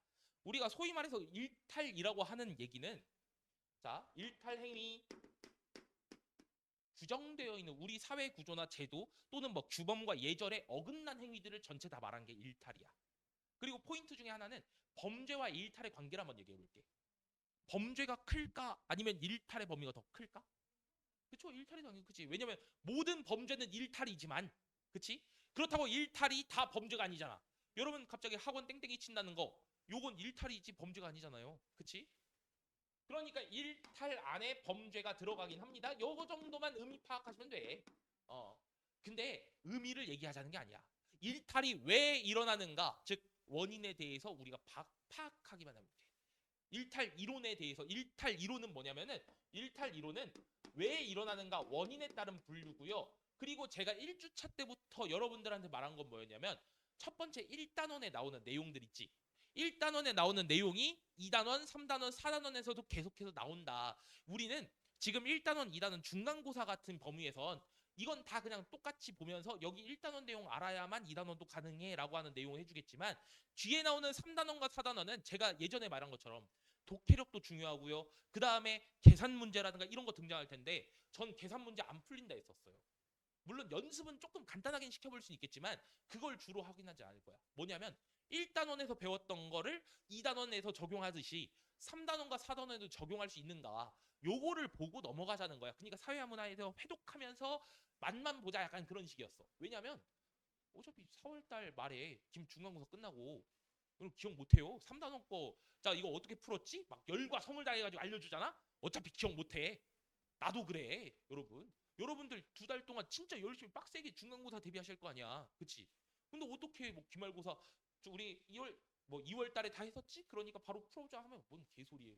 뭐 나도 기억 못하는데. 그치? 그니까 적용하자 약간 이게 중심이니까 여기서도 나옵니다. 자 1단원에서 나왔던 거 맨 처음에 뭐 했어? 자연현상과 사회현상을 구분했어. 그리고 나서 사회현상을 바라보는 관점에 대해서 얘기했고 여기서 적용돼요. 일탈을 바라보는 관점을 어시대 미시적 관점으로 한번 나눠보자. 요걸 볼 거야. 그럼 거시적 관점이라고 하는 거 무슨 뜻이었지? 자 우리가 숲을 보자는 거에서 나무를 보자는 거에서 비유적 표현으로 숲이죠. 근데 그 말은 뭐야 라고 하면 인간이라고 하는 사람들이야. 지금 여러분들은 다 개인이 아니라 그냥 인간들은 다 비슷한 행동을 한다. 뭐에 따라서? 사회 구조와 제도에 따라서. 그쵸? 그래서 간단히 쓰면 사회 구조와 제도의 영향이 굉장히 크다. 그래서 자 우리는 뭐에 영향이 크다? 구조와 제도의 영향이 크니까 사회 문제가 나타났어. 뭐가 문제인 거야? 구조와 제도가 문제인 거야. 그렇지. 근데 여기서 미시적 관점은 구조와 제도의 영향 때문에 사람이 행동하는 게 아니야.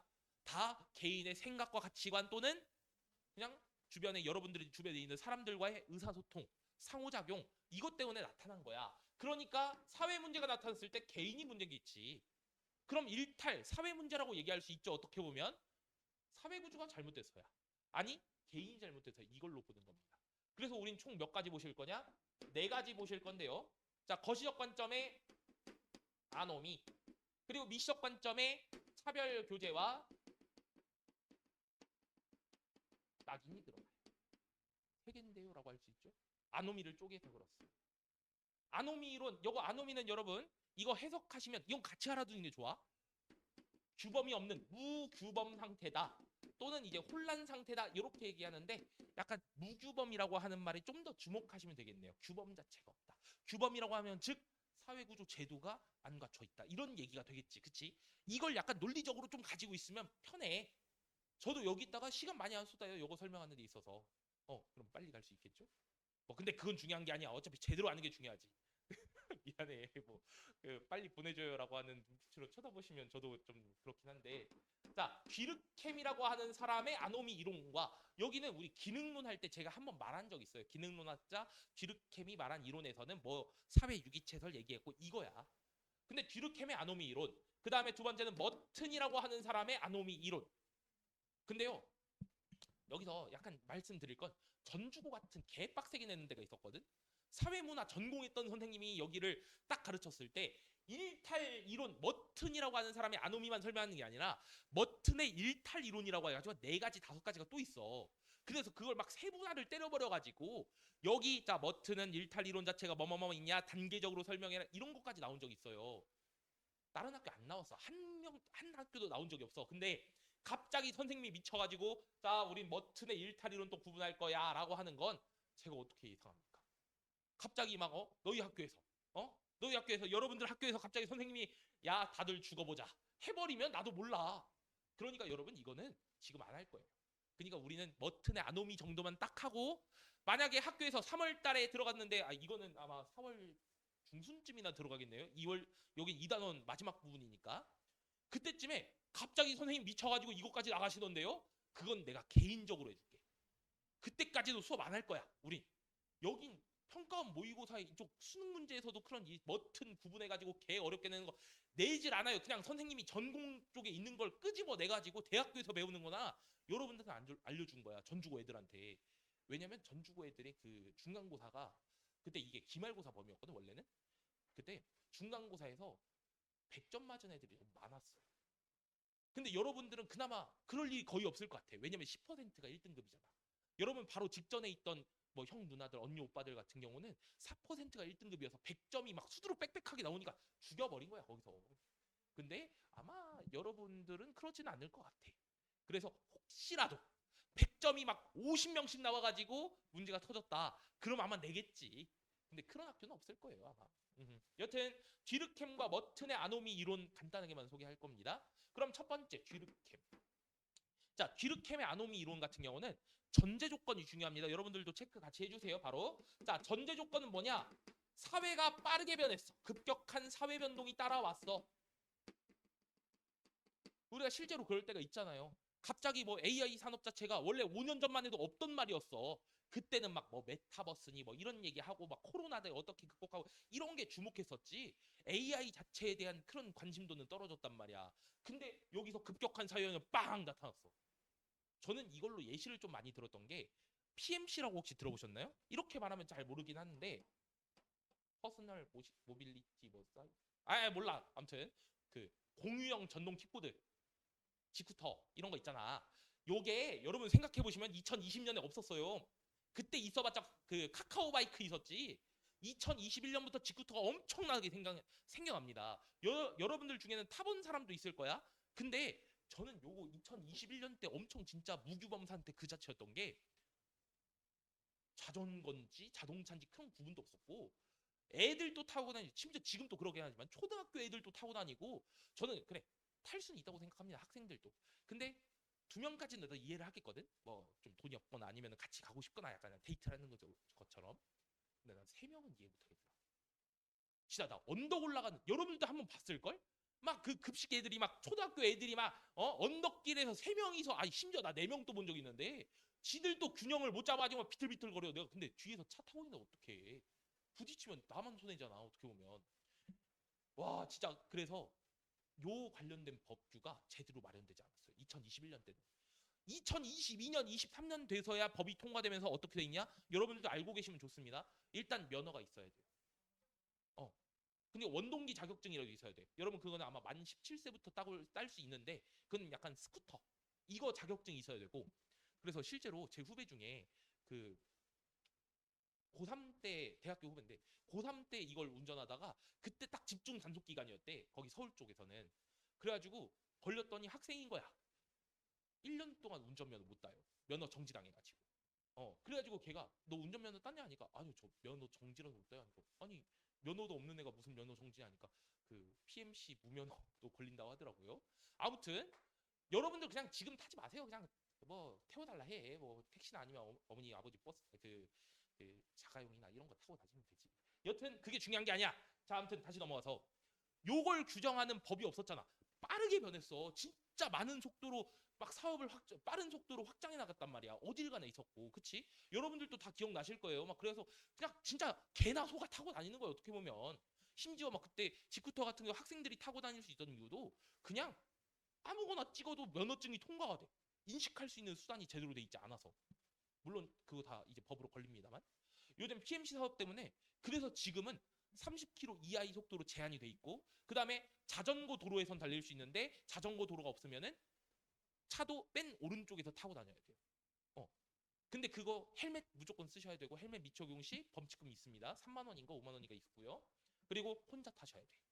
그럼 이건 규범이 이제야 만들어진 거지. 22년, 23년도에. 21년도에 어땠어? 3명, 4명이서 타고 다니는 그런 무규범 혼란 상태가 지속됐지. 그러니까 이건 전제 조건 급격한 사회 변동이 나타나면서 빨리 할게. 기존의 문화를 따를 거냐? 기존의 관습, 기존의 제도 이걸 따를 거냐? 근데 기존의 관습이 없잖아. 새로운 문화 현상이니까 새로운 제도와 규범을 따를 것인가?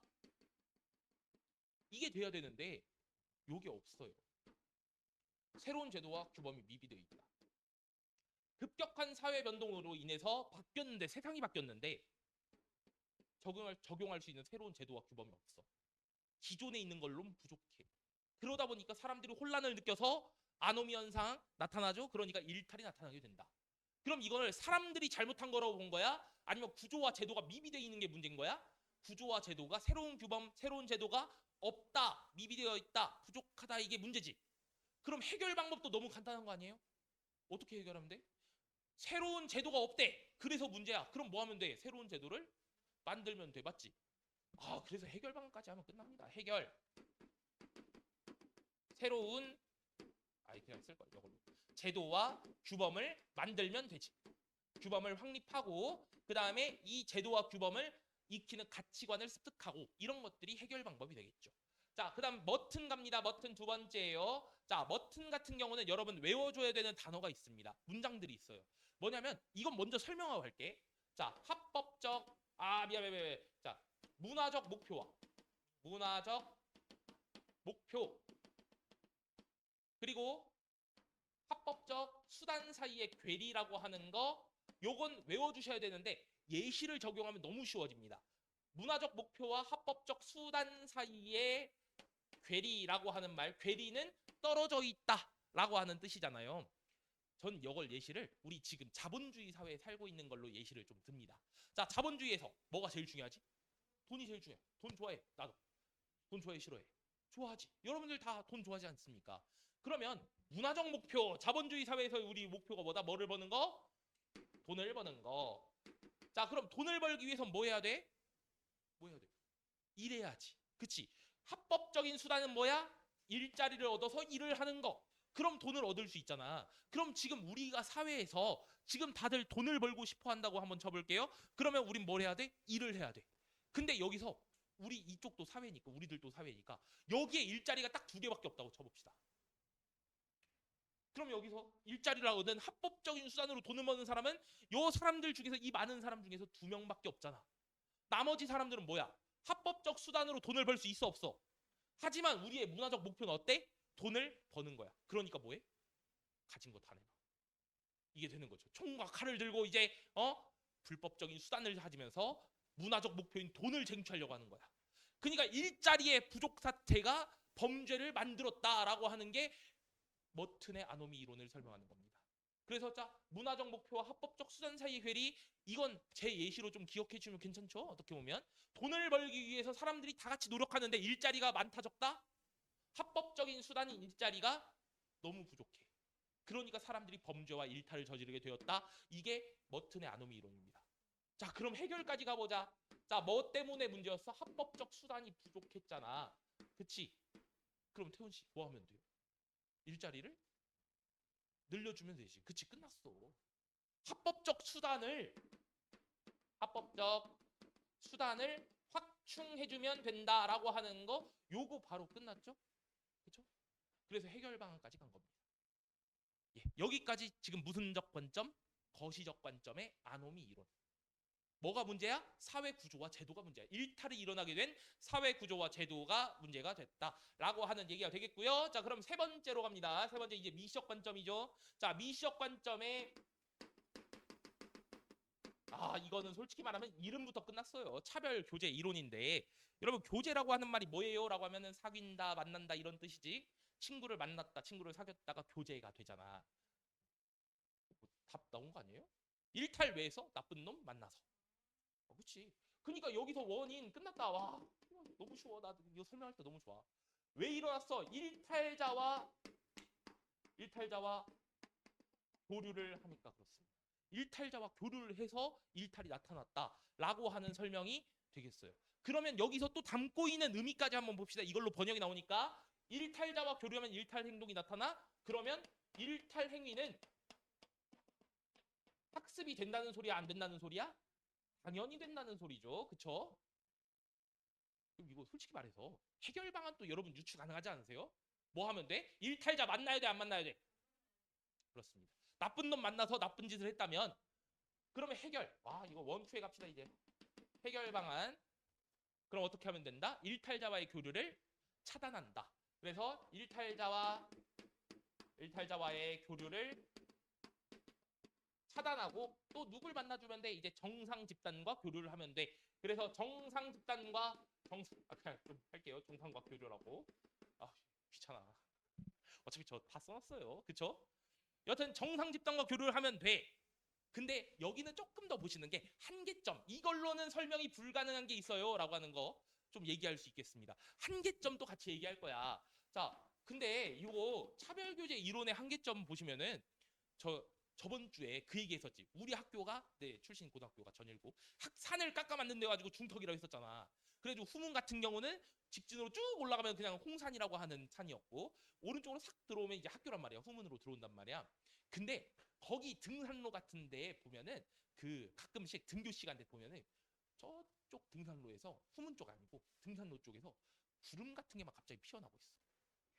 그래가지고 나 고등학교 1학년, 2학년 때 너무 여리여리하니까 내가 거기 막 호기심도 못 갖췄어. 무서워서. 근데 이제 고등학교 3학년이 되니까 이제 덩치 앉아 있다 보면 살도 찌고 막 제가 그때쯤부터 이렇게 됐습니다만 아무튼 여튼 그게 중요한 게 아니라 교복을 입고 있으면 다 친구 아니면 밑에야. 얼마나 자신감이 넘쳐 그때부터. 그 고등학교 3학년 형들 보면 아직도 막 가오가 몸에 배어 있단 말이야. 여튼 그때 돼가지고 뭉게뭉게 막 구름이 피어난 게 궁금해가지고 한번 가봤어. 가봤더니 친구들이 구름을 막 만들고 있는 거야 거기서. 그래가지고 거기서 약간 목소리를 깔고 니들 뭐해? 라고 딱 하니까 애들이 깜짝 놀라가지고 막 등산을 하기 시작해요 막 거기로. 그래가지고 이제 또 신나가지고 나도 이제 끝나고 나서 그 애들이 막 지나갔나 해가지고 딱 내려오더니 난 걸 본 거지. 내 친구들이야 걔네들도. 그래가지고 야 좀 끊어라 뭐 이 새끼들아 뭐 펴가지고 지금 좋은 게 뭐냐 1년만 참으면 되는 걸 막 해가지고 막 뭐라 하면서 이제 그 다시 반으로 들어갔는데 저는요 그 담배를 펴본 적이 없어요. 그 진짜 담배를 호기심에도 안 펴봤고 아빠가 너무 심한 골초여가지고 그래가지고 그 진짜 막 집에서 피지 말라고 막 내가 담배도 잘라보고 막 어떻게도 해봤는데 진짜 안 끊어. 근데요 아버지가 지금은 끊으셨거든. 왜 그러냐면 약간 그 아버지가 현장 일을 좀 하시는데 거기서 일하다가 그 비계가 바퀴인데 브레이크를 안 걸고 제가 딱 넘어져 머리로 들어간 거야. 그래가지고 한 3일 정도 중환자실에서 의식이 없었어. 그게 21년도 추석쯤이었거든. 그래가지고 와 그때 야 어떡하냐 큰일 났다. 그래 아빠 없이 막 추석에서 차례 지내고 막 명절 보내고 그래가지고 막 엄청 고통이었는데 아무튼 깨어났어. 근데 그때 삼촌이 아빠가 담배를 달라 해가지고 담배를 줬는데 그때 막 피를 토하고 난리 법석이 나가지고요. 그때부터 지금까지 담배를 안 펴요. 야 그래가지고 사고 한 방 나니까 그러면 물론 뭐 저는 그게 또 전화위복이라고 생각합니다. 아무튼 그렇게 끊기 힘든 담배를 지금 진짜 안 펴. 와, 야, 그거 신기하더라고. 아무튼 자, 다시 저는 담배를 안 폈다고 했잖아. 근데 내 친구들은 담배를 폈어. 몇 명 애들은 지금 또 만나는 몇 명 또 있고 안 만나는 뭐 지금 소식이 끊긴 친구들도 있는데 이거 설명 못 하잖아요. 그러니까 저는 일탈자와 교류를 했어 안 했어? 했지. 근데 난 일탈 행위를 안 했잖아. 여러분들 친구 중에 뭐 소위 말해서 뭐 그냥 호기심에 폈든 아니면 일탈을 하든 이런 애들이 있을 수 있단 말이야. 그렇지 않아? 근데 여러분들은 일탈자가 아닐 수 있죠. 물론 지금은 아닐 수 있지만. 자, 한계점. 일탈자와 교류를 했는데 일탈자와 교류를 한다 해도 무조건 일탈 행위를 하는 게 아니다. 요걸 설명하지 못한다는 점. 그리고 두 번째 한계. 자, 차별교제 이론에 따르면 일탈 행위를 왜 했어? 누구 만나서? 일탈자를 만나서. 자, 그럼 다시 가봅시다. 그 일탈자, 나한테 일탈을 알려준 그 일탈자는 왜 일탈을 했을까? 차별교제 이론에 따르면 뭐겠어? 일탈자를 만나서. 그치? 그럼 그 전에 가가지고 또 걔는 왜 또 일탈을 했을까? 또 일탈자를 만나서. 계속 가볼까요? 만나고 했어. 근데 부동의 원동자 막 이런 표현 있잖아. 아무것도 하지 않았는데 일탈을 한 사람이 있다는 거 아니야. 최초의 일탈자는 그럼 어떻게 설명한다는 거야? 아니 일탈자를 만나야만 일탈을 한다고 했는데 그러면 최초로 일탈한 사람은 어떻게 설명해요? 일탈자와 교류를 하지 않았는데 일탈행위를 사람을 설명하지 못한다는 게 또 한계점이겠지. 그러니까 여기서는 간단하게 최초의 일탈을 설명하지 못한다라고 하는 한계점이 이겠습니다. 아, 이 두 가지. 이제 마지막으로 할까요? 낙인 이론 가겠습니다. 자, 낙인이라고 하는 게 그 도장 찍다라고 하는 소리예요. 근데 도장을 사람 피부에다 찍는 거지. 인두 같은 막 그을려가지고 화상 자국 빡 일으키는 걸 낙인이라고 합니다. 영어적인 표현으로는 이제 주홍 글씨 이런 식으로 얘기를 하는데 근데 이 낙인을 찍는 행위 자체가 여러분 여기서 낙인 이론의 특징 이런 거 할 때 너무 중요한 게 뭐냐면요. 지금 이렇게 나눴죠. 그치? 뭐와 뭐로 나눈 거야? 여기는 귀르켄과 머틈의 아노미는 무슨적 관점? 거시적 관점 맞지? 그럼 여기 차별교제 낙인은 미시적 관점이라고 얘기를 하고 있잖아. 그치? 근데요. 여기서 여러분들 체크를 하고 가셔야 되는 거. 낙인 이론의 전제 조건은 뭐냐면은 낙인을 찍은 행동 때문에 일탈이 일어난 거라 해서 낙인을 그러면 안 찍으면 어떻게 돼? 안 했다는 소리야. 그럼 무슨 말이냐? 여기서 지금 봐봐. 귀르캠과 머튼 나쁜 행동이 왜 나타나요? 라고 했었을 때 이런 사회 구조와 제도가 안 좋아서 미비되어 있어서 일어납니다. 차별교제 왜 일어나요? 하면 나쁜 행동 왜 했어요? 라고 했었을 때 나쁜 사람 만나서 했어요. 이런 거잖아. 그러면 나쁜 행동이라고 하는 게 규정돼 있다는 소리거든. 근데 얘는 일탈이라고 하는 행동. 자, 일탈을 규정하는 객관적 기준이 없다라고 얘기를 하는 거예요. 그래서 이걸로 자르는 겁니다. 아, 이걸로 하면 그냥 자, 이렇게 해서 잘려요. 아노미 이론과 차별교제 이론의 공통점 나쁜 행동이라고 하는 말은 존재한다. 나쁜 행동이라고 하는 건 객관적인 기준이 있다는 소리야. 근데 얘는 객관적 기준이 없어. 자, 그래서 이건 순서를 좀 파악하셔야 되는 거예요. 순서를 파악하셔야 의미를 이해하는데 뭐 호기심이 됐든 아니면 뭐 배웠든 가장 처음에 작은 일탈을 합니다. 그러니까 뭐 담배꽁초가 떨어져 있네? 한번 펴볼까? 해가지고 담배를 폈던 행동.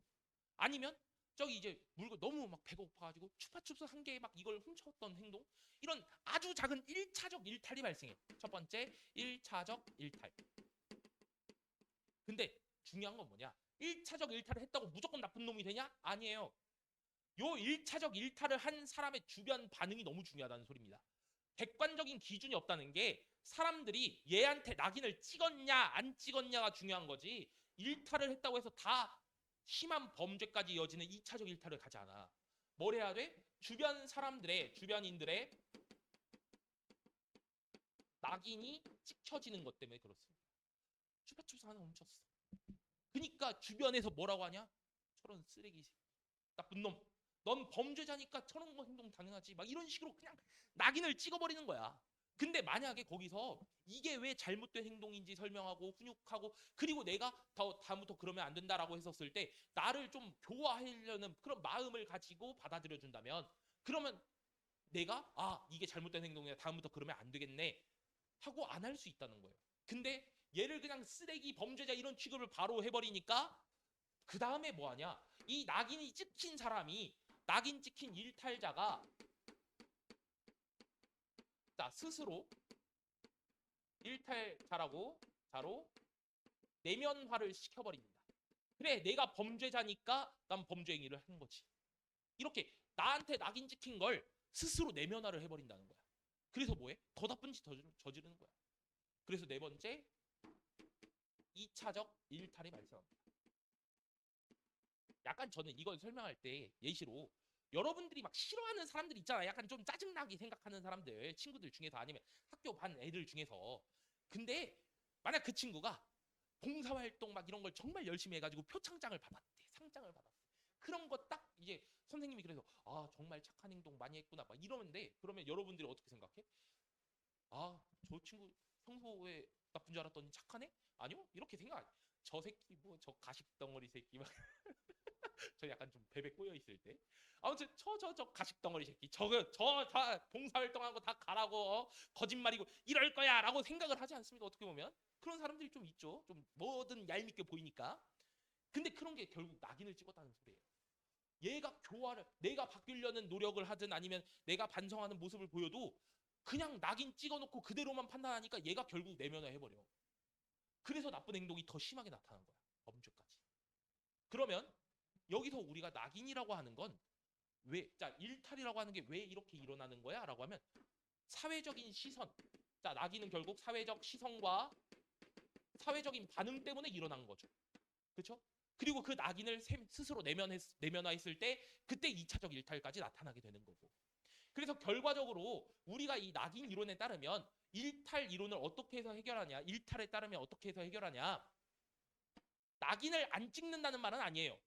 낙인 찍는 행동은 할 수 있으니까. 근데 낙인을 찍더라도 우리 어떻게 하자? 좀 신중한 낙인이 필요하다. 신중한 낙인과 그 다음에 만약 그 사람이 교화하려는 행동을 보였을 때 용서를 구하고 잘못을 구하고 이런 걸 했을 때 기회를 한 번 더 줄 수 있는 거 아니냐. 그러니까 즉 우리가 낙인이라고 하는 편견을 좀 제거하는 것도 중요하겠다라고 얘기하는 게 낙인 이론의 해결 방안이 되겠습니다. 그렇죠? 근데 여러분들 여기서 좀 더 중요한 건 뭐다? 낙인 이론의 특징 중에 가장 중요한 거 일탈을 주장하는 객관적 기준이 없다. 나머지는 어때? 아노미랑 여기 차별규제 같은 경우는 객관적 기준이 있다. 사회문화에서 다음 단원부터 해서요. 이제 문화 쪽도 나오고 그러는데 요게 꽤 많이 나와요. 그러니까 우리가 일반적으로 거시 미시로만 생각해버리면 문제를 못 풀어버리는 그런 함정 문제 아니면 변별 문제가 나옵니다. 그런 선제에 대응하기 위해서 우리는 여러 가지 기준으로 쪼개보고 알겠지? 그런 것들이 좀 필요하다는 거야. 그래서 결과적으로 약간 그 놓치는 거 없이 제가 계속해서 건드려 드릴 테니까 그거에 맞게 적응 좀 해주고 아 당연히 이렇게 구분할 수도 있지라고 하는 걸 인식하셨으면 좋겠어. 그냥 거시 미시로만 나누지 말고 일탈을 규정하는 객관적 기준이 있는가 없는가 이걸로도 나눴을 때 있다 하면은 차별규제 아노미 이렇게 얘기하시면 되고 그 다음에 없다라고 하면 낙인이론 이렇게 구분하시는 것도 있고 거시랑 미시로 구분해봐라고 하면 거시적 관점 미시적 관점 구분하시는 것도 필요하고 이걸 둘 다 진짜 하이브리드로 너무 잘해주시면 된다 이 소리입니다. 여기 부분은 딱 그런 거예요. 여기에서 기계적으로 딱 나왔었을 때 시간도 아낄 수 있고 문제도 확실하게 맞출 수 있고 그러면 진짜 일석이조지. 문제 어려운 문제도 어려운 문제는 시간이 부족해서 어려운 문제지 여러분들한테 시간만 충분하다면 여러분들은 등급이 올라갈 수도 있고 확보할 수도 있고 안정될 수 있다는 소리입니다. 알겠죠? 그러면 이렇게 해가지고 우리 일탈이론까지 쭉 봤고 그럼 이제 일탈이론 문제 풀고 마무리 한번 합시다. 자, 일탈이론 33페이지에 있는 첫 번째 그 박스부터 한번 해볼게. 아노미 이론 구분할 때 우리 아노미 이론 두 가지 있다 했어요. 뒤르켐과 머튼. 뒤르켐의 전제 조건 급격한 사회 변동. 그렇지? 그것 때문에 일어난 무규범 혼란 상태. 그리고 머튼의 아노미 이론은 뭘 외우자? 뭐와 뭐 사이의 괴리? 문화적 목표와 합법적 수단 사이. 그냥 목표와 수단 사이의 괴리 정도만 외워도 괜찮습니다. 대신 이건 예시로 딱 알아놓으면 돼. 돈이라고 하는 문화적 목표, 공동의 목표. 근데 그럼 합법적 수단은 뭐야? 일자리를 구하는 건데 그게 어때? 부족해. 그게 괴리. 이런 거. 자, 차별규제와 낙인이론 둘 다 무슨적 관점? 미시적 관점. 나쁜 짓을 배워서 그렇다라고 해버리면 차별규제, 나쁜 놈이라고 찍혀서면 낙인. 일탈에 대한 객관적 기준으로 쪼개보세요 라고 했었을 때 낙인 이론은 객관적인 기준이 없다. 근데 나머지는 다 있다라고 얘기를 한다는 걸로 쪼개시면 되겠습니다. 자, 그러면 OX 문제까지 한번 풀어 보실게요. 시간은 한 2분 정도 드릴 2분 아니야. 그냥 다 풀면 바로 하겠습니다. 그리고 녹화는 여기서 마무리할 테니까 이거 그 녹화본 같은 경우는 지금 사이트에다 다 지금 순차적으로 올릴 거거든. 근데 내가 1주차 영상을 찍었는데 마이크를 내가 안 틀고 있었어. 이게 배터리가 없어가지고. 그래서 1주차를 아마 내일이랑 모레 해가지고 1주차 영상을 한번 더 찍을 거예요. 그래서 1주차부터 4주차까지 영상은 지금 우리 학원에서 운영하는 영상 사이트를 따로 만들었거든. 그래서 거기서 봐가지고 복습이 필요하면 그걸로 봐도 되고. 그치? 저한테 다시 설명해 주세요. 또 당연히 해도 돼. 근데 영상 보고 하고 싶다라고 하면 영상 봐도 되고. 알겠죠? 예, 그거는 제가 올리고 나서 한번 말씀드리겠습니다. 아무튼 여기까지 영상 찍고.